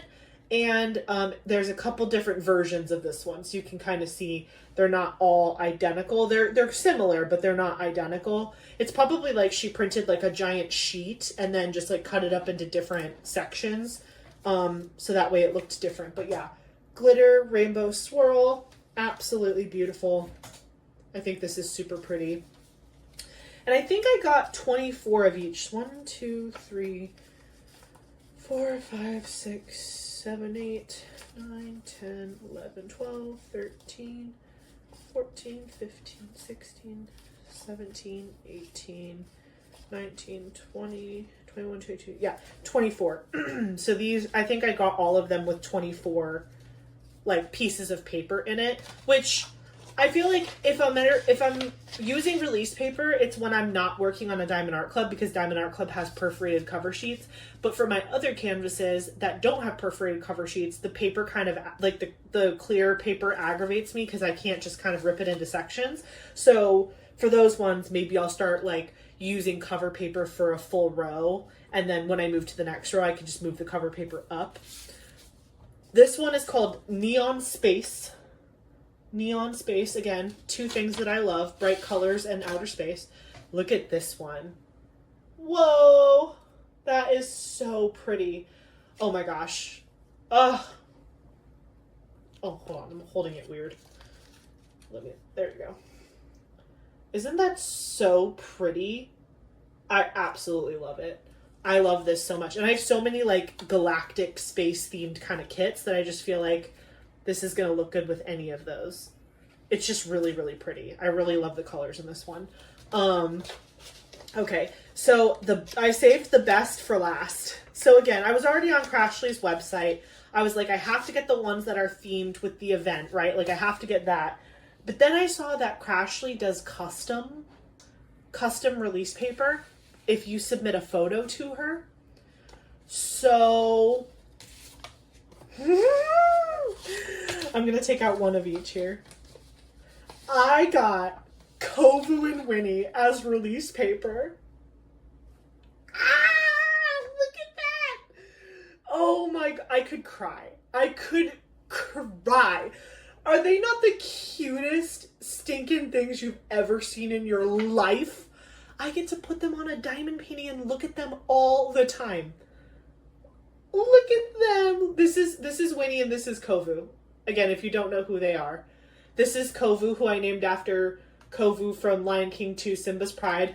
And this is Winnie, the beautiful blue-eyed beauty. My babies. So yeah. So I have, again, like, here's Winnie's pack. And I think there might be 24 in here. Also, I think I got all of them in 24. So this is Winnie. And again, they're just all her picture. So it's just like a bunch of her. And then, let me put this back in the thing because I don't want them to get folded or creased. Also, I love that they come in these little craft envelopes. I just feel like that's like super good. And there is a way to seal it, but she didn't. They came unsealed, which is great because then you can just keep them in the envelope so they all stay perfectly neat together. And these ones don't have a sticker because they're custom, but I could write their name on it if I wanted to. But the other ones show you which ones are inside. So, like, you don't have to take it out to know which is which I think is also super genius. So yeah, I hope that makes sense. Oh, and then Kovu. So this is Kovu's stack. Ooh. Look at my boy. And again, it's just all the same picture, but my babies are on release paper. I'm so excited. I had to do it. I was like, should I get a picture of Eric? Nah. I want a picture of my fur babies. So yeah, Kovu and Winnie as release paper. If you've never gone to Crafts with Crashley's site, you can also turn your babies and or fur babies into diamond painting release paper. So I just thought that was absolutely incredible. Whoops. And so now I'm just trying to reorganize myself and put all these fun little goodies back where they came from. But yeah, so again, you'll probably see me highlight these two shops again in my month in review because I did, these were both, oh, I'm sorry. I haven't showed you, I'm like both. I'm like, wait, did I even tell you about the other one? So Crafts with Crashley is a new to me shop. So you'll see me highlight this shop again, probably in my month in review video, which will go up next Wednesday on March 5th. But then the other thing I was going to show you, oh, I can't show it to you. It's downstairs. Dang it. Okay, well, I guess it'll be a surprise, but I'll tell you. So another one of our sponsors for the Mini DP Madness event is Peachy Keen pens. I had never used a pen or had a pen from Peachy Keen before, and I am addicted. Like, their pens are so comfortable to hold. They're beautifully turned. Everything about them is amazing. And so the owner of Peachy Keen was so kind to send each of the event hosts a pen to try. And so it's downstairs right now because I was testing it out yesterday at my friend's house when I was working on Rudy Baby, and shock surprise, I loved it. I'm going to be using that pen exclusively for my paint gem mini space sets for the DP Madness event, but I haven't, it's downstairs, so I can't show it to you right now. But you will definitely see that pen also in my month in review video, because I got it in the month of February and I am totally in love with it. I'll link Peachy Keen's shop below. I believe it's an Etsy shop. But again, I haven't purchased anything from her shop yet because the pen was a gift, but I will definitely be shopping from her in the future because that pen is amazing. And Peachy Keen is, like I said, sponsoring our mini DP Madness event, and she made a bunch of really cute mini diamond painting pens for the theme. So definitely check out the small shop below, in addition to Crafts with Crashley, both fantastic small shops. Honestly, I am just so impressed every single time that I purchase from one of these diamond painting small shops. Like, their crafting and workmanship is truly unmatched. Like, they just care so much about the quality of the product that they're putting out there, because it's really a reflection of like them, because it's their shop and it's like not this giant company. It's just like a person in their craft room with their, like, you know, some of them have employees, most of them don't, most of them have family helping them. I'm just like forever impressed by the small shops in this community, and also how incredibly generous they are with like all of the creators that host all of these diamond painting events.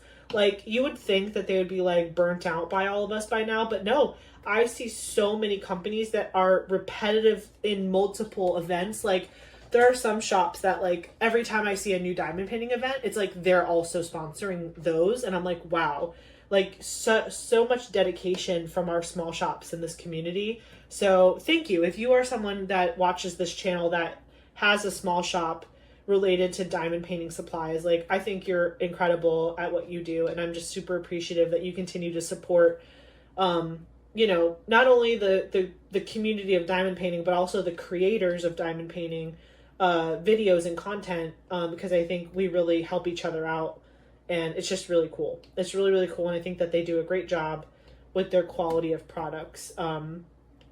It's awesome. It's awesome to see. And again, what I think is really cool too is most of the small shop folks out there that are creating all these awesome, like, cover binders, release papers, pens, trays, like, these are also diamond painters. Like, they are part of the community in addition to being a supplier of addicting craft supplies.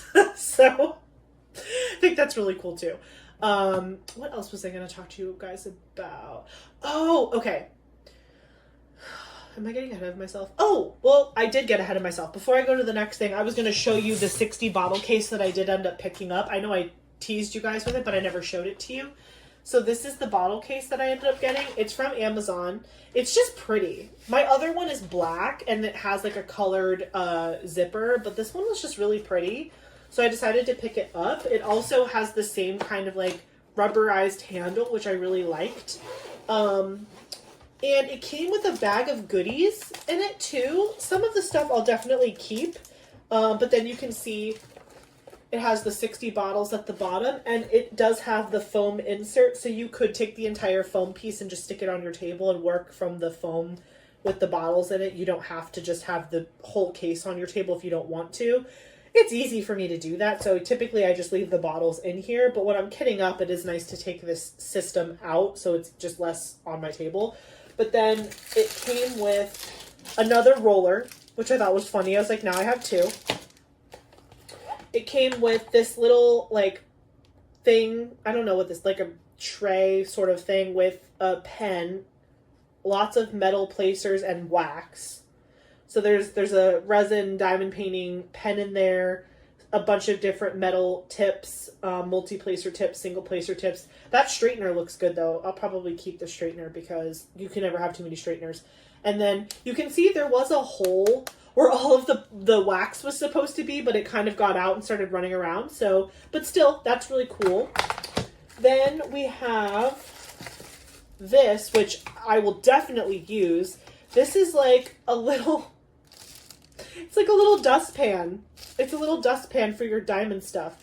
It's talking in French at me. Does anyone know what that says? I think that's French. But yeah, it's basically like a little dustpan and a little brush so you can brush your drills out of your tray if they're stuck and you're having a hard time getting them unstuck.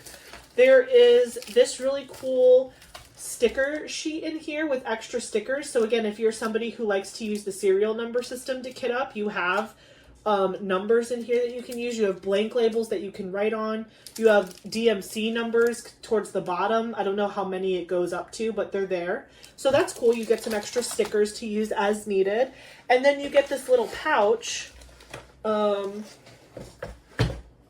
this is like a little craft pouch here. And inside the pouch you have a big boat tray with 4 different plastic diamond painting pens of various, you know, heads and sizes or whatever, with squishies preloaded, which I do appreciate because I always struggle to get the squishies on the pen. You have a plastic straightener, but I'll probably stick to the metal ones because I like them better. You have this thing, which, by the way, for the longest time, I had no idea what this was for. I was so confused. I think what it's really meant for is if you use a drafting table to diamond paint on, you know, the tables that like sit tilted up, this is sticky. So this is like a sticky material. If you stick this onto your drafting table, you can stick your diamond painting tray on it at an angle so that your tray doesn't slip or fall off of your tilted drafting table. That still sounds incredibly dangerous, so I don't know if y'all trust these, but they're fun. You could also put them flat on your normal table and put your diamond painting tray on it like this, like flat on the table, so it doesn't move around and get knocked over as easily. I feel like I'm more likely to completely knock it over if it's stuck to the table, because then like just the brute force of me rummaging around will make it worse. But this is fun if you like those. It does come in here. You get a bag of baggies. You get plastic tweezers. These look like they're used for the game Operation to pick out the little bones and things. But yeah, they're here. They're fun. You get I like to use plastic tweezers to pick hair off of my canvas. For some reason, I can never use metal tweezers to get hairs off my canvas. I can only use metal tweezers to adjust my drills. But plastic tweezers are great for getting hairs off of your canvas. I don't know why that is. It just is the way it is for me. And then, again, you have this like little craft bag. And then you also get more wax. Because, you know, you can never have enough wax. This is a funnel. So it compresses into itself, but it's a silicone funnel. So you can basically pop it out and it will be acting as a funnel. Personally, I don't really love using the silicone funnels because I feel like the drills stick to it. But they're there in a pinch if you need it for kitting up. This is like another tray that you can put 2 colors in. It has like a permanent divider. So like you can't move this divider. It's stuck in there. But then these 2 end pieces do come apart. So you can easily spill your drills out on either side. So that's fun. And then, I don't know. I guess these are like another form of squishy.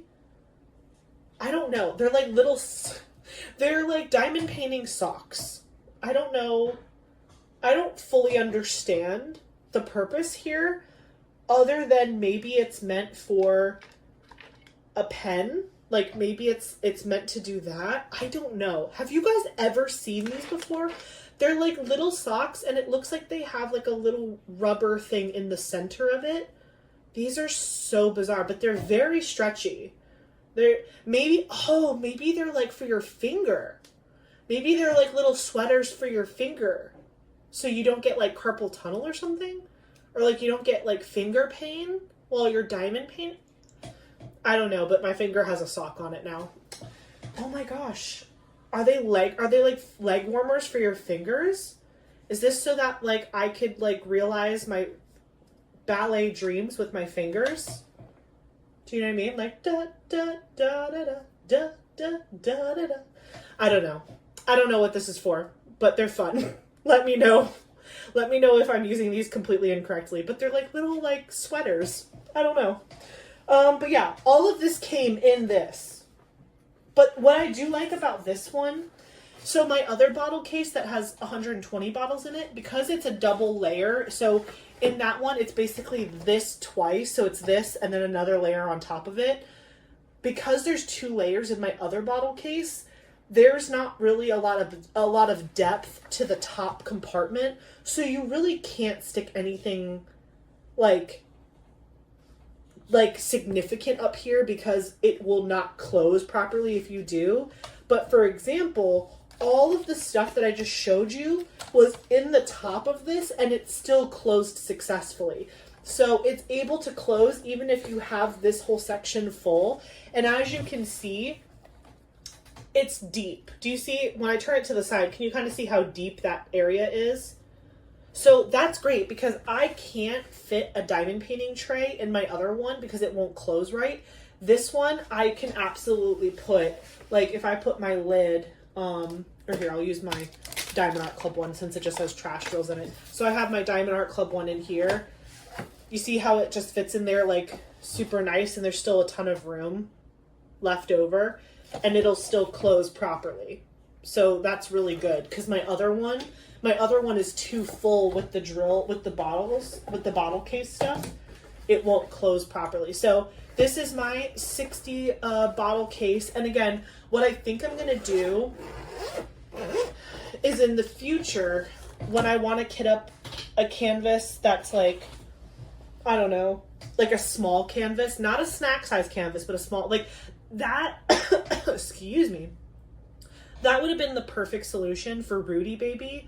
Rudy Baby, I believe, is like 45 colors. And because it's currently kitted up in my like a little Elizabeth Ward storage thing, it only needed one container per color because I was able to vary the size of the container. But because that one has such a deep upper compartment, I can use the 60 bottle case, and even if there's like multiple colors that have duplicates, I can just stick the baggies in the top. Or if it's like 45 colors like Rudy Baby was, I could just kit it all up in the bottles and then just move on. But so I'm gonna put the serial numbers on that like I did for the other bottle case, and I'll just use that for the serial number system because I really do like that. I'm honestly thinking about making all of my organizers serial number style because I just really like it. And like, it's not that these stickers are bad, it's just that like they're a pain in the butt, and every time I kit up or kit down, I have to put the stickers on, take the stickers off. It just feels like kind of a waste. But if I don't actually remove the stickers from the sticker sheet and I just use it as a walking legend, that could even be something that maybe I keep in my logbook as like a keepsake so I can see all of the DMCs matched with the correct symbol. That way if I ever have like a drill that falls off or something, like I can always refer back to it. I don't know. I'm probably overthinking it, but long story short, I really do enjoy this serial number system. Oh wait, I closed this up and I didn't put away any of the other stuff. Let me do that really quick. Because I have like all this stuff all over my desk now.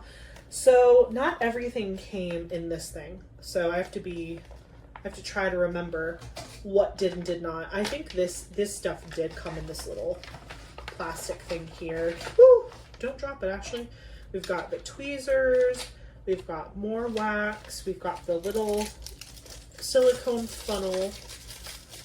The bag of baggies. Actually, this might have been separate. I have this thing here, the little silicone tray holder. I have I have the diamond painting socks, whatever that is. I think that was everything that came in this. Oh, and then I have this thing, but this might have been separate too. I don't want to overstuff it, but... So we have this stuff, and this goes in the top. I'll probably end up removing it later to like put everything away, but for now I don't want it on the table, so I'm just kind of getting it organized. This is good. I already have one, but you know, why not two?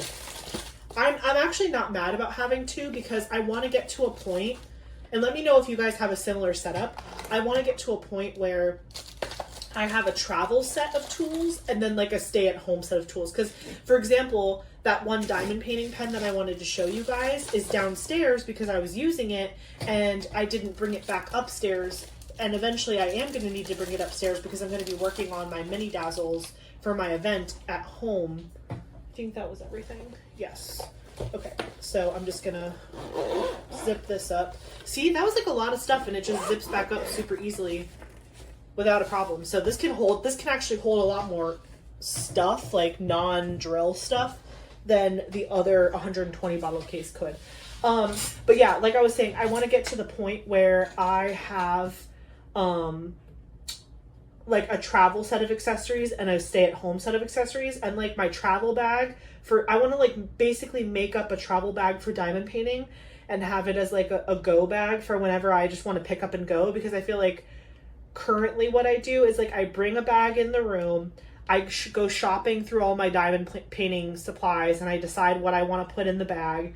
And then when I come home, I have to unpack the bag and put it all back where it goes. Like if I just had a bag where it's like, this is my stuff for travel, and it does not re-enter Gen Pop with like all my other accessories, then it would just be so much easier to just pick up and go. And all I have to do is throw in the canvas and the drills. Do you know what I mean? So I would like to get to that place. And I feel like I'm already in that place. Like I already have the supplies to do that. I just need to start like looking at what I have and saying like, okay, this putty and this pen and this wax and this, you know, whatever goes here, and this goes here. And now I have 2 of these rollers, so I can have one roller that stays up here in my office, and then I can have one roller that, you know, travels with me or whatever. I also have this little roller, which is good. I think this will come in handy for my smaller diamond paintings, but for like my bigger ones, this is great. It's much more effective for larger areas or whatever. So, okay, I forgot that I didn't show you that before, so I wanted to show you that. But then the other thing I was going to mention was like, kind of what are my plans for the upcoming week and what's going to be going on. So I'm going to be doing a lot of filming this week because, like I said, it's currently Sunday, February 23rd. Next Saturday is March 1st. Eric's mom's birthday is actually February 28th, and so we are going down to the Miami area to visit his mom for her birthday. I'm actually really excited. Well, number one, I'm excited to see his mom because I love his mom, but then also I'm excited because we're going to Hell's Kitchen, the Gordon Ramsay restaurant. They opened one up in Miami, and obviously I've never been, so it's a new restaurant down there, and I'm really excited to go. When this was like years ago, like I couldn't even tell you what year it was. It was within the last 8 years because it was a work trip, but I don't remember what year it was. But it was over 5 years ago, pre-COVID, I want to say. Eric and I got to go to Las Vegas because I had a work trip, and like back then he was at a job that he could take the time off to go with me. And so I had to work during the day, or like I had to go to the conference and do like professional development during the daytime, but then at nighttime, like we were in Las Vegas and we got to go hang out in Las Vegas, which was so much fun. I'm so glad that I got to go there for the first time with Eric because like we had a blast, and him and I have a lot of similar interests, and so we just had a lot of fun. We ate at a lot of really cool restaurants, including there is a Hell's Kitchen in Las Vegas, and we did make reservations to go to that one, and it was delicious. And so I'm really excited to see like if the one in Miami is the same, like is the menu the same or is it different? I don't know, but I'm really excited to go again. It's been years and years and years since we've been, and I don't think his parents have ever been. I don't think his stepdad or his mom have ever been to Hell's Kitchen. I could be wrong, but I don't think they have. So it'll be really fun to experience that with them and like get dressed up and go out for her birthday, and it'll just be like a lot of fun.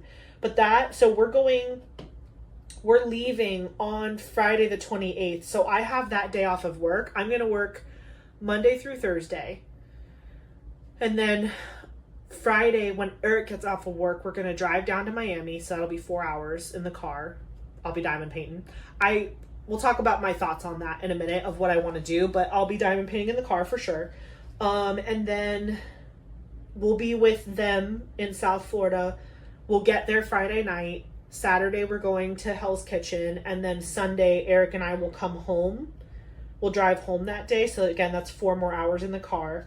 And then on Monday, one of my oldest best friends from like middle school, she lives in Georgia, but she's flying down. She's actually flying down like this week. She's gonna be here, I think maybe tomorrow or Tuesday. I don't remember what day she flies in, but she's flying down to Florida to spend some time with her family that she still has in Florida. She has like a grandmother here and some other family.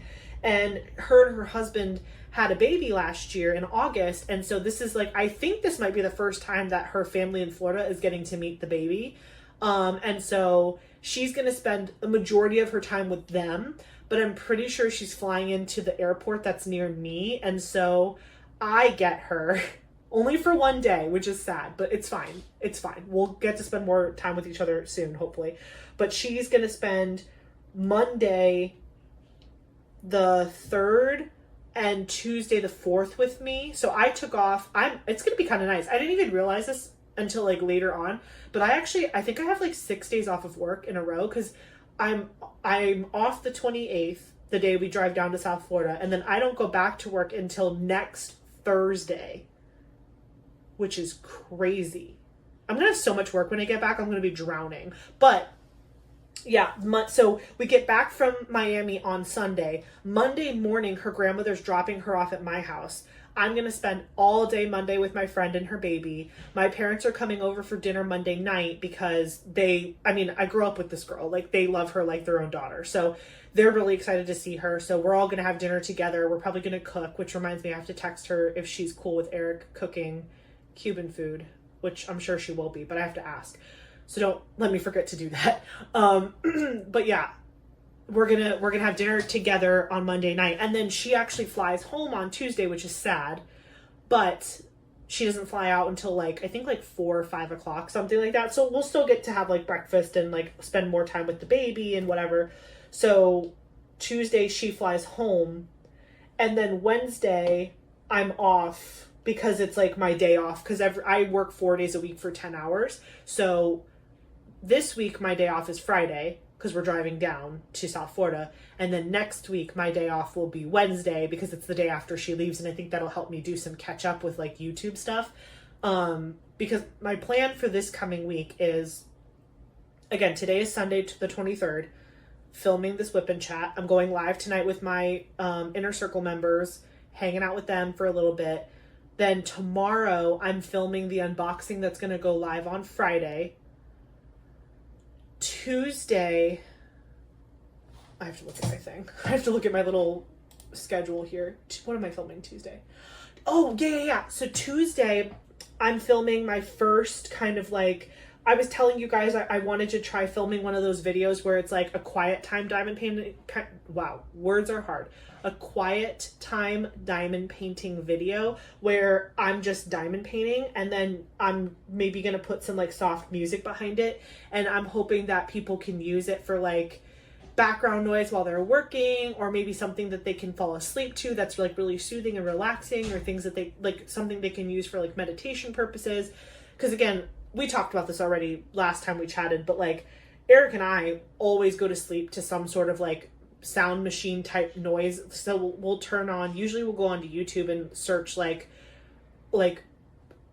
fancy New York apartment in the rain or whatever, or like forest campsite in the rain. And like it's the rain sounds that we're really looking for, but like it's fun to have like the ambiance video where it's like the ambiance is like a swanky hotel or a forest that's like in like with a campfire, or like usually there's some sort of crackling fire and then it's raining outside and you hear it hitting the glass. We fall asleep to that every single night. Like every single night we put on some version of that video in different like ambient locations. Like it was really funny when it was Christmas time, he found one that was like Christmas themed and it was like snowfall. It was like super cozy and fun. So anyway, we love those videos, and I know that there's a large community out there that also loves those videos. Again, background noise while you're working or doing chores or hanging out or whatever. So I wanted to make one, but then I did see a lot of people commenting about that, and they were saying like, oh, you know, that like those aren't really my thing. I hope they don't replace Whip and Chats. And I'm like, no. We will always have our Wednesdays together. Just know that. These videos are definitely not a replacement for my Wednesday Whip and Chats. Not at all. I'm going to be posting that video, my very first kind of quiet time diamond painting video, next Sunday, which will be March 2nd. So March 2nd, the video will go up and it'll be like a very extended video probably a couple hours. And again, it's just going to be me diamond painting, and I'll probably try to find some really nice soothing music to put low behind it. And it's just like an ambiance video. It's not meant to be anything more than what it is. I'm not trying to go like full ASMR. Like I personally am not very much into the ASMR videos. Sometimes I find them a little creepy, to be honest. But that's just me. Like, if you love it, that's great. I love that for you. But me personally, I'm not super into I don't get the tingly feelings from like those types of videos. But like I said, Eric and I do every single night go to sleep to those kind of like soft, repetitive noise, kind of white noise videos. And so I thought it would be really fun to make a similar video like that, but for diamond painters. Because I know that like when you're alone in your craft room and you're just like vibing and diamond painting, like that's like a really satisfying noise to me, and it makes me feel calm, and it makes me happy, and it makes me think about diamond painting and how much I really like enjoy this craft and how much peace and relaxation it does bring me. And honestly, diamond painting is like a huge stress reliever, and like that's a huge part of this craft. Is like a lot of people might have found this craft in the very beginning just from like needing some sort of like mental break, something that they can do with their hands that like takes their mind off of other things, but also you can still like watch a video, listen to a book, do whatever. Like you can multitask while diamond painting, but also it's like it's an anxiety reducing craft. And so I thought that would be really cool if I could make maybe a video or a couple videos of just like some casual diamond painting that people could put on in the background to just, again, add to that relaxation factor when they're not able to be diamond painting. Because I know I'm not the only one, but when it's like late at night and I'm like, man, it's whatever time, I really need to go to bed, like I need to stop diamond painting, I like get sad. I'm like, I don't want to stop diamond painting. I was having so much fun, and like I was able to escape into my own little world, and now I have to put it all away, and I feel like I'm leaving my little happy place. But I feel like if there were videos out there, again, not like full-blown ASMR, I'm not going to be like, you know, whispering into a microphone and being creepy. I'm not saying, sorry, that's rude. It's not creepy. I am weird. I think that those videos can be a little weird. But if you do those type of videos, again, there is an audience out there for it, and I love that for those people. But to me, sometimes those videos give me the heebie-jeebies a little bit. But anyway, I'm not trying to be judgy. Changing the subject. So, the videos that I want to make are more of like a soothing video. With like, I guess you could say there's some light ASMR pieces to it, because again, like there will be some diamond painting noises, but what I'm trying to tell you is I'm not gonna like yuck it up. Like, do you know what I mean? Like, I'm not gonna be like whispering into the camera and like making poppy noises on purpose. I'm just gonna diamond paint and put some chill music so that way it can be like a relaxing, you guys get it. I'm over explaining this concept to you. You get it. But yeah, so that is going to be, I'm going to film that on Tuesday after work, and that video is going to go up on Sunday, March 3rd. And then on Wednesday, I'm filming a video for my members. They get an exclusive video every month, so they'll get a video. I'm going to film it on Wednesday, and they'll probably get it as fast as possible. A little behind the scenes video. And then Thursday, I'm not going to film anything, but it's probably going to be a big editing day for me, so I can edit all of those things that I just told you I'm going to film, so that way I can have them going up next week. And then Friday is the 28th, which is the last day of February, and that is going to be the day that I film my February month in review video, and that's what's going to go up on Wednesday, March 5th. Because my goal is, I don't want to... first of all, I'm going to be away all weekend, and then when I come back, my friend's going to be here. So I don't want to be like worried about filming and doing other things. Like, I want to dedicate my time to my friend and like be there, like be in the moment with my friend. And this is me meeting her baby for the first time. So like, obviously Auntie has to make a good impression. So I don't want to be distracted by anything other than loving on that baby and loving on my friend. So this coming week, I'm going to be filming a ton, so that way I have content. I don't want to break any of my stride and my content stuff, so I'm going to be filming all of that early, so that way when I'm gone over the weekend and when I'm with my friend Monday and Tuesday, I don't have to worry about like posting anything, doing anything, but you guys won't feel an interruption in the content. And then she goes home on Tuesday next week.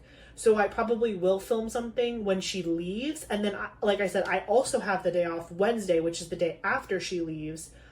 And so I'll probably film and edit that day too. So that way when I go back to work on Thursday, because I'll only be working Thursday and Friday of that following week, the first week of March, I'll just be able to like fully focus on catching up at work and not be also thinking about like YouTube stuff. This is a good practice for me because I am just already thinking about how crazy it's going to be when I'm gone for 2 weeks for the Alaskan cruise in September. And again, like, I know you guys are the best. Like, honestly, you guys are the absolute best of the best. And I know you guys wouldn't care if I took a week off or I didn't upload. It's a me thing. It's a totally a me thing. Like, I personally don't want to see an interruption in the content. I really like the pace that I've been going at. I'm able to sustain it. It's fun for me. And also, a lot of you guys have expressed interest in other videos besides diamond painting. You guys have said, oh, we'd love to see like a Lego video or a coloring video. So I think that when I get to those times of like needing to kind of film some stuff in advance and I don't have extra diamond painting stuff to film, that's like when I can kind of throw in some of those variety craft videos as well, because those are easier to make since I haven't really made those videos before. I have more kind of things to say and talk about for that. But yeah, so that's kind of the plan for what's coming. I was going to say something else with that. Oh, so I was going to talk about what I'm going to be diamond painting while I'm in the car heading down to Miami to see family. Am I done with this color? Sorry. I've been like searching for this color and I think I'm done with it. Yes. Yes. Okay. So because I'm going down on February 28th, I can't start my mini DP Madness canvases yet because it's not the first and I don't want to cheat. And I also don't feel like dragging down the whole, like the Forever Young, that thing. I don't feel like dealing with that in the car. That system, I personally feel like is meant to be like, stay here. I don't want that to be a traveling thing. It's big and bulky and it's fine to stay here, but I don't think I would travel well with that. So I was like, well, do I really want to kit up like another mini set to only do it on like the 28th and then on the 2nd when I'm coming home? Or what day would that be? Yeah, Sunday the 2nd is the day we're driving home from Miami. I was like, do I really want to bring like a mini down and then finish it like a little bit and then pick up my space set and then finish the rest of that canvas set at the end? I was like, that feels disjointed. But then I totally forgot that I recently got in an order, not super recent, like maybe like a couple weeks ago. I got in an order that I had placed with Diamond Delights. Diamond Delights did like a big shop restock like a couple weeks ago, and I had ordered like a bunch of really cool stuff. Just to show you guys, in case you don't know what Diamond Delights is, Diamond Delights, they have like diamond painting canvases, but they also do diamond painting stickers. And so this is my very first Diamond Delights special project that I ever did. I actually bought this sticker book from them as well. And what I love about the sticker book is this sticker paper is reusable. So I can actually peel this sticker off of here and re-put it somewhere else, but I like it in this book as a finish. So this is my very first finish from Diamond Delights I ever did. And this is a sticker book that has, I think, like, I don't even want to guess. It has like a ton of pages, you can see. But this is a diamond painted sticker, which is really cool. And you can see they gave me some other stickers with it. But I have more of these now because I placed an order a while ago and it came in. So I think I'm going to do maybe a couple Diamond Delights projects in the car, since those don't really count as like, they're special projects to me if they're a sticker. They're not a full-blown like diamond painting canvas. I do have one or two diamond painting canvases that I ordered from them, but I probably won't take those. I'll probably take the sticker. I don't know. Because last time when I diamond painted in the car was when I did the Fallon Gems mini kits, and like I was totally delusional and I was like, I'm gonna finish an entire 20 by 20 in one car ride. Oh, Ashley, you're so funny. You're so funny how you lie to yourself. So yeah, I told myself I was gonna finish. I was like, oh, I'll probably just casually finish an entire 20 by 20 on a 4-hour car ride, and then I'll finish another 20 by 20 on my way home. I learned that I was delusional, so rest in peace to that version of myself. But I do think I could get like a little sticker done. Maybe I'll take some of my Hobby Lobby stickers too. Maybe I'll make it like a whole sticker thing. Sorry I keep doing this with my hair. It's because my hair is short and I have this one little piece here that is falling out of my braid, and it kills me when it does this. This makes me angry deep inside. So I keep doing this. So I keep pulling it to the side of my hair so that way you can't see it as much. I'm sorry. Anyway, so maybe I'll bring a couple small projects, special projects in the car that are not like full blown, I have to kit it up and go through the whole rigmarole. I'll probably just work straight out of the baggies, or like from the Hobby Lobby stuff that I got some really cute bookmarks that are in the shapes of feathers. I also got some stickers from the Hobby Lobby spring collection, so I could bring those and stick them in my sticker book. Maybe I'll focus on like special projects, so that way I don't have to like mentally think about kitting out something else up, just because I don't think I'm going to finish anything of substance in just those 2 car rides up and down. Also, like, you know, sometimes like Eric and I end up talking, and like we, you know, I just don't want to bring anything too sizable. Like in my mind, even a 20 by 20, like I don't even want to bring that. Do you know what I mean? Like I want to bring like something small, cute little special project, nothing crazy, and we'll just go from there. So that's my plan, is I'm just going to bring something small for the car ride. I'm not going to bring like a big canvas or anything, or even like a small size canvas. I'm just going to bring some special projects that I want to kind of work on, and that will be good. And then it's going to kill me inside because I'm going to want to start on my paint gem kits on March 1st, but March 1st is literally like when we're going to Hell's Kitchen, and it's like the full day that we're spending in Miami or whatever. So I'm just like, Ashley, you can wait until all of your travel plans are done. So when we get home on Sunday, it's going to be late because we're going to spend a lot of time with his family, and we're probably not going to get home until it's dark outside.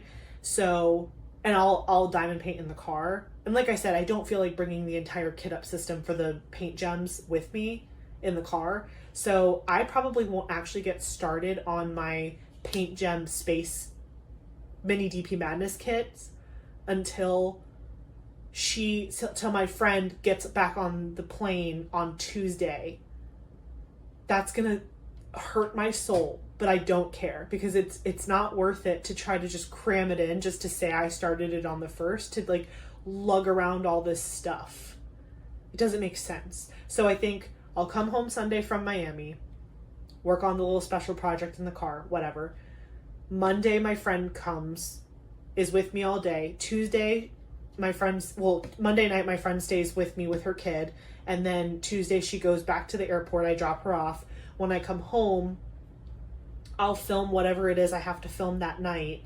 And then I'll start on my minis if I want to. Now, I know I said earlier in this video that I think my minis are going to be kind of like a Saturday thing, which I still think they will be. I just think that because I'm missing the first Saturday, I would like to get like maybe 1 or 2 of them done, because for the event itself, the rules are that if you want to be entered in for prizes and stuff, you just have to finish at least 1 canvas a week in the month of March to be entered for the giveaways. So you have to finish 6 canvases total to be entered into the grand prize. But you only have to finish 1 canvas a week to be entered into the weekly prizes. So at some point, you're going to have to finish more than 1 canvas a week if you want to be entered in the grand prize, but only 1 is required a week for the weeklies, if that's something you're interested in. Maybe you're interested in only submitting your canvases for the weekly prizes, but you don't care to finish 6 by the time you would need to be entered for the grand prize. Again, this event is supposed to be very flexible, very fun, very non-stress, low stress. So you engage with the event however you feel it will work best for you within the rules, and we'll do our best to make sure everyone's having a fun time. But yeah, because I'm trying to accomplish 16 mini canvases in the month of March, and I'm missing March 1st, which is a Saturday. I think on Tuesday I'll just work on minis. Anytime I'm diamond painting on Tuesday when my friend leaves, I'll just be working on the minis, and then I won't pick them up again until the following Saturday. Because I really do think that, like, on a Saturday, if I'm just like hanging out listening to a book or watching videos and stuff, Saturday, like in the morning is usually like when I'm diamond painting in the morning, so on a Saturday. And so I could see myself knocking out like 3 on a Saturday, you know what I mean? Or something like that. And if I'm feeling squirrely, maybe I'll do them during my lunch break too when I'm working from home. I don't think I want to bring them to my office, just because, again, I don't really feel like lugging around that big Forever Young thing. But when I'm working from home, I could absolutely have one kind of on the table whenever I'm feeling jazzy and snazzy. So yeah, that is the plan for filming over the next couple weeks. So again, I'm not filming too much in advance, but I kind of am a little bit, just so that way I don't miss an upload while I'm traveling over the weekend or while my friends are here. Because normally I'm filming on my Whip and Chats on Sundays. Like, again, today it's Sunday the 23rd. This will go up on Wednesday. So you guys are watching this on a Wednesday. I filmed this 3 days ago on Sunday. Because I'm going to be traveling next Sunday, I need to film my Wednesday video in advance. But lucky for me, the Friday is the 28th, which is the last day of February. So I figured instead of doing a Whip and Chat next week, it's going to be my month in review video, which is still kind of a chat video. It's just you whip, I chat. That's just what I should call it. You whip, I chat. So that's what's happening next week. And then, I don't think I have any other big... Oh, that's not true. I was just going to say, I don't think I have any other travel plans until the fall, but that's not true because I'm going to Seattle for a work conference in April. So that's another scenario where I'll be gone Monday, Tuesday, Wednesday, Thursday. So I'll have to film in advance for some of that. But the good news is I'm going to be bringing my laptop with me. So I guess I could do some editing. But I don't know. I'll probably film in advance for that too. Because, like, who wants to edit while you're in Seattle? Like, you want to be in Seattle and having fun. You don't want to go back to your hotel room and, like, be on the computer. Like, you want to go see the city. I've never been to Seattle. I'm very excited about it. Some of you guys were like, don't go wandering the streets of Seattle by yourself. And to that I say thank you. Thank you so much for caring about my well-being. Luckily I grew up in South Florida, so I'm no stranger to, less than optimal city environments. I'd like to think I have some street smarts in me. I was raised that way, to be very careful and defensive. But I do appreciate any tips or tricks you have for navigating Seattle. The only thing that I'm like 100% like I must do is I really would love to see the Space Needle. But other than that, like there's not like a specific thing that I'm like dying to do. I just kind of want to like see the city, and I don't think I'll be just wandering around out by myself at night. Like, if anything, I'll be with other people from the conference, maybe like getting a coffee or something, or going into town or whatever. So we'll see.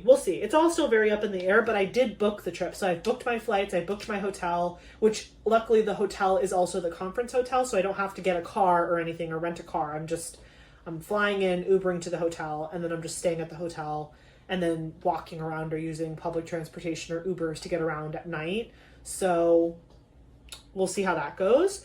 That reminds me, I have to figure out what diamond painting I want to bring with me, because for the plane ride all the way from Florida to Seattle, that is like prime diamond painting time. So I'm gonna have to figure out what I want to bring with me, and then what I want to do in the room, because most hotel rooms, especially nice hotels, they have like big desks. So I'm like, I could probably bring a sizable painting with me. So I'll have to figure out what I'm still working on in April.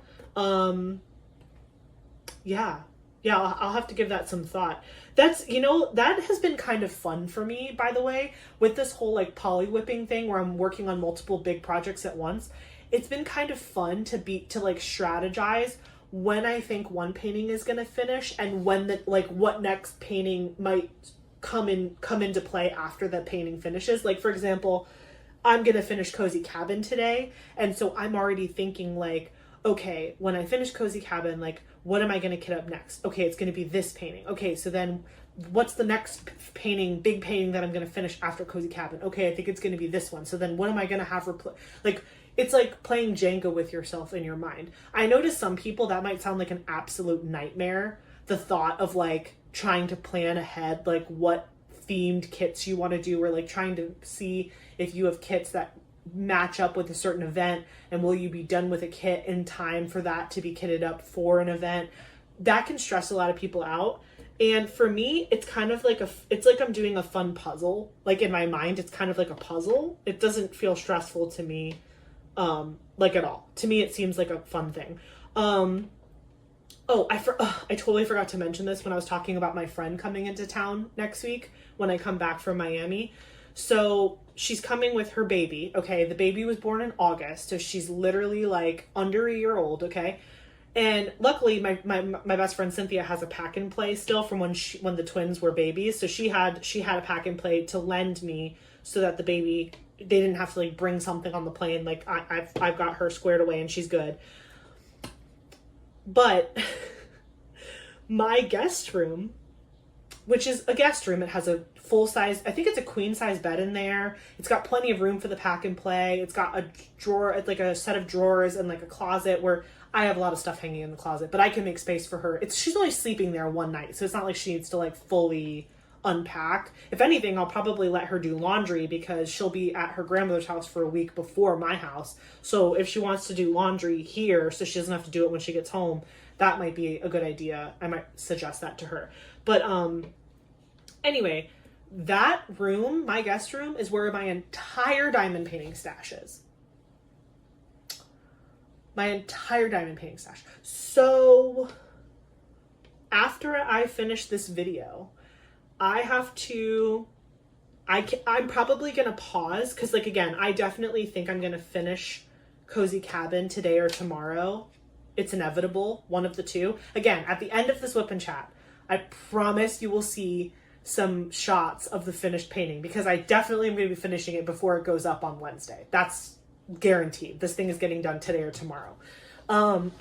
But I have to, after I finish this video, I have to pause on this and take everything, 200 plus diamond paintings, accessories, toolkits, boxes, because I've been saving, so not every single box, but I've been saving some of the diamond painting boxes that diamond paintings get shipped in, like the big brown boxes that are long.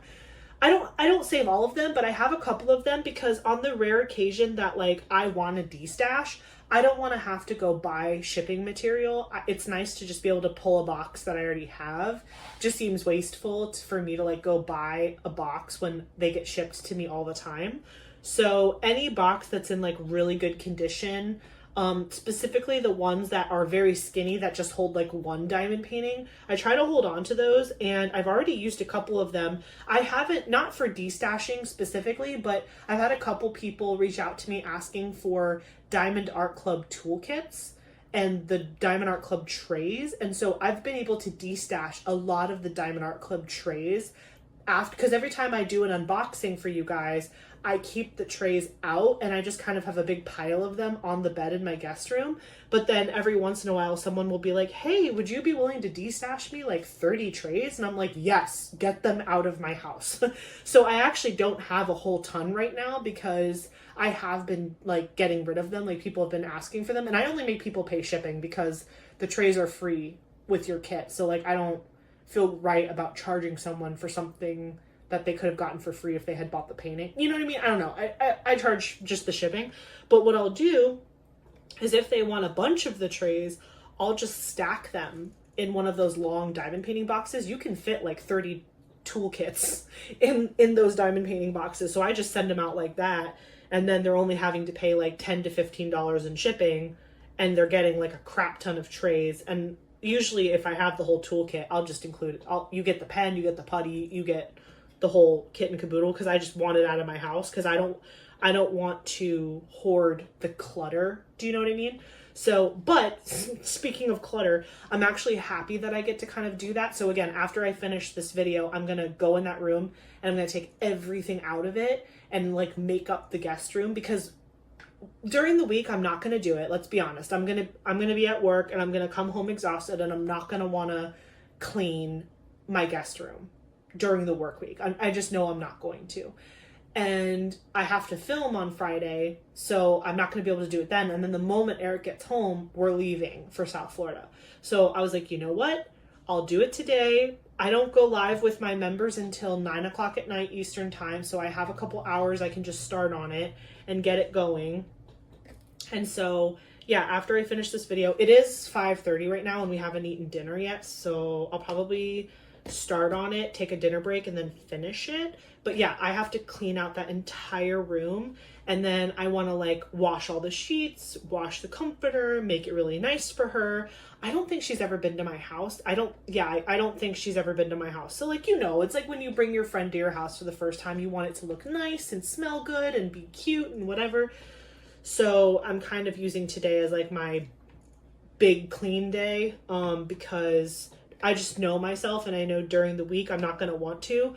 Plus, because in the evenings when I get home from work, or when I finish work, if I'm working from home, I'm going to have to be like filming and editing and stuff. Like I can't do it all, right? Like I'm not Superwoman. So I think using my time today will be best served getting that room together and organized. That way I don't have to worry about it when I go down to South Florida. It would be much easier if I wasn't traveling this weekend, because then I could just like get it really nice next weekend and then she shows up on Monday. But that's just not the way it worked out, which is fine. It just means that I want to not regret. I don't want to have any regrets about like being lazy now and not doing it. And then like she comes over and everything's a disgusting mess. Like I don't want that for her. Like I want her to see my house really nice. When I went to her house for the first time in Georgia, oh my gosh, like her house is just so cute. Like it is like the perfect, it's like a full-blown, like it's like a nice house, but it still gives you that like warm cottagey feel. She honestly could have been like an interior decorator, and everything is like from a vintage shop or like an antique store. Like she loves to go antiquing, so everything is like cute and little and unique, and everything has like a story behind it. I like love her style so much. And so obviously like I'm not the exact same as her, but like I do like the idea of like not having clutter everywhere and maybe vacuuming up all of my cat's tumbleweeds that are up and down the stairs. You know what I'm saying? Just basic cleanliness that needs to be taken care of, which is what I'm going to do after this video is over. Which is close-ish. Did I have anything else I was going to tell you guys? Let me see. Oh yeah, okay. Yeah, I definitely wanted to talk about that, and we talked about that. Okay, so 2 more things I wanted to talk to you guys about. So first of all, thank you so much for the feedback on my last unboxing video where I used my new filming equipment. I really appreciate you guys just always being honest with me about like what you enjoyed and like what you think you missed on something, or what you think could be better. Again, as long as you say it with kindness, I'm fine with you guys telling me your honest opinion about stuff. I want you to enjoy what you're watching. And the majority of you guys did say you really liked the new kind of gooseneck filming equipment that I used to kind of show you the full canvas. But some of you guys did express that you do miss seeing my reaction to seeing the canvas for the first time. And honestly, while I was editing the video, I kind of felt the same way. I was like, ooh, I wonder if they're going to say anything about not seeing me react to it for the first time. And you guys did, and that was totally valid. So what I think I can do to improve those videos moving forward is, so I'm going to do the unboxing. I'm going to open up the canvas just like I always did, where I like show it to you, I look at it, I react to it, I talk about the things I'm seeing that I'm loving and whatever. And then after I like basically look at it and talk about it, I will then cut over to some overhead shots of the canvas so that those of you who did really enjoy kind of seeing the entire canvas laid out, so you could see like just the whole thing, you know what I mean? Like the whole thing, not with someone moving it around or whatever weird lighting, just it's sitting still, laid out on the floor, an overhead shot of it. Again, it's not like I'm going to do the whole thing again where I talk about it again. It's probably going to be like me opening it, me reacting to it, and then like a couple, like maybe like 10 to 20 seconds of different shots and angles of the canvas, and then going into the next canvas. So it's going to take a little bit more from me editing wise, but I think it's going to produce something really valuable as for somebody who's looking at a canvas for the first time and trying to decide if they want to buy it. Because I think like, you know, I want my videos to be equal parts fun and equal parts informational. Does that make sense? Like I want my videos to be fun, and I always want them to be light and airy and exciting and like genuine. But I also feel like, you know, I watch unboxing videos because I want to try to see if I like the drill field, if I like the render, if I think it's too big or too small, or if I would prefer it in rounds or squares. Like I do watch unboxings for information on a kit if I want to buy it. And so I think I can help incorporate both sides of that conversation by keeping my normal kind of flow of an unboxing where I kind of show off the canvas and I hold it up and I explain it to you and I talk about my feelings about it. But then I also incorporate my new equipment to give you some of those overhead shots that you might be looking for so you can get a better view of the canvas. And that, again, might give you a better support for, like, are you going to wish list it? Do you not like it? Will you buy it immediately? Like, those are questions that you might be asking yourself, and I just want to make sure that I can give you as much information as possible. Since I've already bought it, you know, I want you guys to have a good, like, measuring stick to decide if you want to wish list it or buy it to yourself. And so I think that that's like a really cool thing. So tomorrow I'm actually filming an unboxing video that's going to go up on Friday. And so I'm going to incorporate what I'm talking about. Just explaining it to you, you might be like, huh? But you'll understand when you see my video on Friday. So it's going to be kind of a mix of both. It's going to be like me doing my normal unboxing style with some overhead shots incorporated, so that way you guys can still see the full canvas, even if it's not a large diamond painting. Not all of the diamond paintings that I'm unboxing tomorrow are going to be like extra large. Some of them are more normal sized or smaller. So, but I'm still going to do that same kind of overhead shot to give you guys a picture of like scale and all that good stuff. So yeah, I'm excited about that. And then the last thing that I wanted to mention to you guys was, so again, we were talking about me finishing Cozy Cabin. So Cozy Cabin is going to be done literally by the time you're watching this video, it's done because it's going to be in the edit. So you're going to see it in a couple minutes. But I've been thinking about like what I wanted to kit up next in my Diamond Art Club storage, since this is going to be done and I have to kit this down.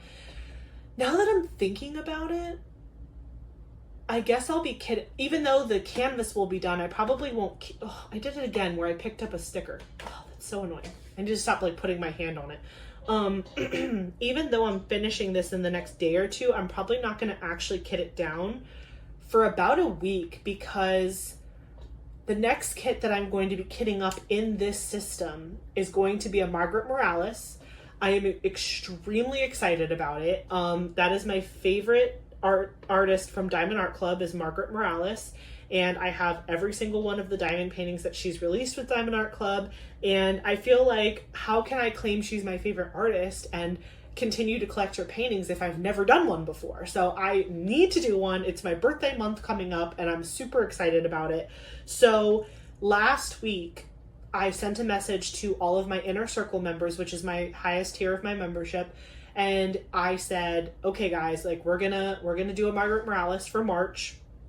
I need you to narrow it down to 3 to 4 canvases, right? So they got to pick from my entire collection of Margaret Morales paintings, and they narrowed it down to about 3 or 4. Well, 4. It's 4. Top 4. And then this week, my VIP squad, which is my second tier of membership, and my inner circle, which is my top tier of membership, they are all going to now vote on the final 4 to determine what is the final canvas. So again, you guys are seeing this video on Wednesday, and voting isn't going to close until Saturday, March 1st at 11:59 p.m.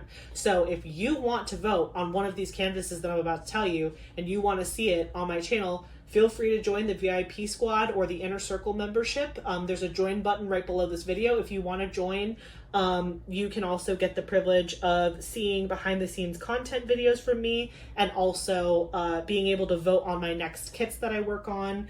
And if you're in the inner circle, you also get monthly lives as well. So super fun. We have a great time. I'm going live tonight with my membership, and I'm actually really excited to like do that and hang out with them. We're going to be working on a little side project together that I've been meaning to get done. And so we've been doing that together for a couple weeks, related to my kit down storage system. But anyway, so the 4 kits that are currently in the running for my Margaret Morales kit up, which will go in this system when this is done, is surprisingly the brand new one, Alice and Roses from Margaret Morales. That's the one that's the brand new one that just released like a week ago. That is in the running. Inside Watery Eyes is in the running. Annafel is in the running, and Chroma is in the running. So those are the top 4 that my inner circle members voted on. And so again, today I have to post a poll. Again, today is Sunday. I have to post a poll today for VIP squad and inner circle to make a final decision on what Margaret Morales painting I will be doing for the month of March. And again, if you're seeing this on Wednesday and you want to be a part of that vote, you can absolutely join the membership and be part of that vote as well. But no pressure. You watching this video is supporting me plenty, so don't feel pressured to do that if you don't want to. But if you like to vote for things, they're constantly voting on things for me all the time. I love putting voting polls for my memberships to vote on. So feel free if you are interested in joining that. But then my thought process is voting will close probably Saturday, March 1st. And then I'm trying to think of when I would tell you guys which one won. I'm guessing, let me look at my video lineup again. Wait, where's my mouse? Oh, there it is. I was like, where's my mouse? Okay, so again, I won't be in town this Sunday. So I'm filming my month in review video this Friday, which will go up next Wednesday. So next Wednesday won't be like a whip and chat like normal. It'll be my month in review for February, which again, you whip, I chat situation. And then Sunday, March 9th. That's probably, okay, so that's probably what I'll do. Sunday, March 9th. I'll film, right? Sorry, I know I'm confusing you guys. Yes. Yep. Okay, so Sunday, March 9th, I'm going to film the kit down of Cozy Cabin and tell you which Margaret Morales won. But now that I'm thinking about it, I have to kit up the Margaret. I like to do them live with you guys. And I don't like the idea of kitting up Margaret Morales on March 16th, because that's like 2 weeks. No, that's 3 weeks of not having this kitted up. But then again, that does mean I could rotate in Rudy Baby and maybe get that done a little faster. I don't know. I have to think that through a little bit. I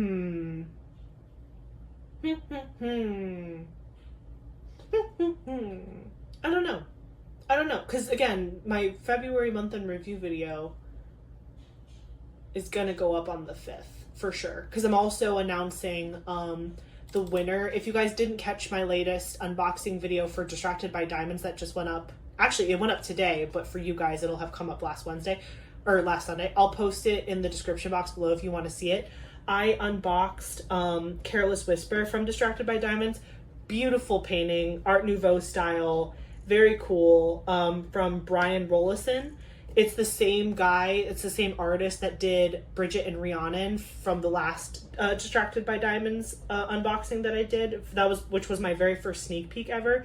This is more of a first look because Careless Whisper has been on the Distracted by Diamonds website for a minute, but it's still like a new spring release. So if you are interested in that, check out that video. But also you might want to check out that video because there is a giveaway in that video. So that giveaway winner will be announced on March 5th. So that for sure, that video has to be on the Wednesday coming out. So that way the winner can be announced and all that can be wrapped up and buttoned up. So yeah, I'll have to see. Hey, maybe I'll do a kit down and a kit up in the same video. I could do that. I could literally kit down Cozy Cabin and then kit up the Margaret Morales in one video. I could just cut it up, cut it together, whatever. We'll see. We'll see how I feel. I'm either gonna do them both in the same video, or I'm going to, because I'm a creature of habit and I don't like the idea of not having like a kit up, a whip and chat, and a kit down of every single canvas that I'm doing that's like a larger scale project. So it irks me that you would not see a kit up for my Margaret Morales painting until the middle of March. But like, at the end of the day, I guess it doesn't really matter because it's not like I would be working on it. Like I would film it and be working on it sooner than you saw it, but then I feel that's weird too. I don't know. TBD. Whatever you see is what ends up happening, but I'm gonna have to put my brain power behind that because I didn't really think that through of like Wednesdays, because normally you get kit ups and kit downs on Wednesdays as well because they're kind of like chat videos, so like they're not necessarily like a whip and chat, but like I usually chat with you guys like this while I'm kitting up a project or kitting down a project. TBD. We'll see. I'll think more about it. I'm not really sure yet. March is going to be like a really crazy month because it's going to be mini DP Madness. It's my birthday month. You guys are also going to be getting the ultimate stash video that you've been asking for, which I'm so excited about. Which that's going to be a beast to film as well. And yeah, I have all these things kitted up and all these cool projects that I'm working on. And again, I'm traveling right in the beginning of the month, and there's a bunch of lives that I'll be participating in on Kara's channel for the mini event, because she goes live. Kara, the principal painter, goes live every Monday, and so I believe in the month of March, the other co-hosts and I will be going live with her when we can on Monday nights as well, just to like pull the weekly prize winners for the event. So we'll see. Lots of fun, exciting things on the horizon, but I'm sure I'll keep you guys posted, whether that's posting in my community tab on YouTube or posting stuff on Instagram. My Instagram is linked in the description box below as well, so if you do have an Instagram account and you want to follow me, you can absolutely follow me. Usually I post once a day. Nothing too exciting, just, updates on my diamond painting and like different supplies that I get in, or highlighting small shops, things like that. It's just a fun time. I also post my video thumbnails on days that I post videos and things like that. So I think it's a good time. Over there. Also, the last thing I just wanted to mention was, I don't know if you noticed, but we did hit 3,000 subscribers on Messy Girl Crafts. Thank you so much. Again, I'm overwhelmed. That's the best way I can describe it. I'm overwhelmed by the amount of love and support this channel has gotten since I started it last September. Like literally, I've been doing this since September 22nd, I believe, was my first video upload.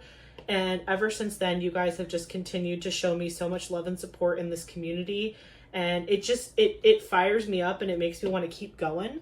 And keep showing you cool stuff and keep innovating how I film videos and how I diamond paint, and just getting ideas from you guys and showing you other crafts. I'm really excited to start incorporating some other crafts in my channel as well. Again, I think diamond painting has pretty much stolen my heart as my #1 craft right now, but I do color and I do build Lego and I do use my Cricut for fun projects and I do other fun crafts on the side. And so I think that I feel more comfortable sharing those things with you because you all have expressed interest in some of those other crafts.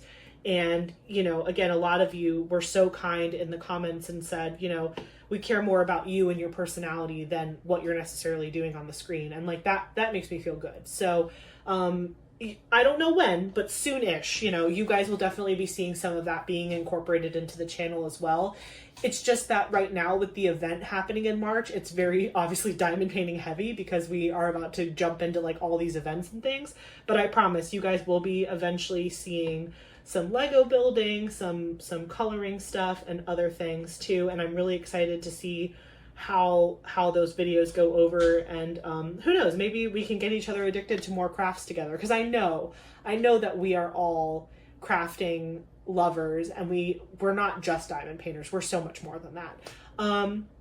But I think for right now, I'm gonna pause where I'm at. I think we've been going for a while, so again, it's getting kind of late, and I do want to start working on cleaning up that bedroom because I have to get it ready for my friend and her cute baby. But if you made it this far in this video, as always, thank you. Thank you for spending hours of your time with me and hanging out with me. If you made it this far in the video, please put a cat emoji because of this cute baby kitty. Please put any cat emoji you want in the comments if you made it this far in the video. I really appreciate you guys listening and watching and crafting along with me, or doing chores, or whatever you're doing. Just spending time with me and hanging out with me. I do appreciate it, and I hope I was able to keep you company through whatever you were doing. Don't forget to put in the comments your answers to that question that we asked earlier. What's a big misconception that people have of you? I am excited to show you some clips of Cozy Cabin all finished. Again, right now, I've finished this big section here. I know it's hard to see on camera just because it's laying flat, but I finished this big kind of triangle section here in the corner, and then I started working this way. But I have this little section, and then this little section, and it will be done. So stick around if you want to see some cool shots of Cozy Cabin all finished, but otherwise I will catch you in the next one. Don't forget to like, comment, and subscribe. Bye guys.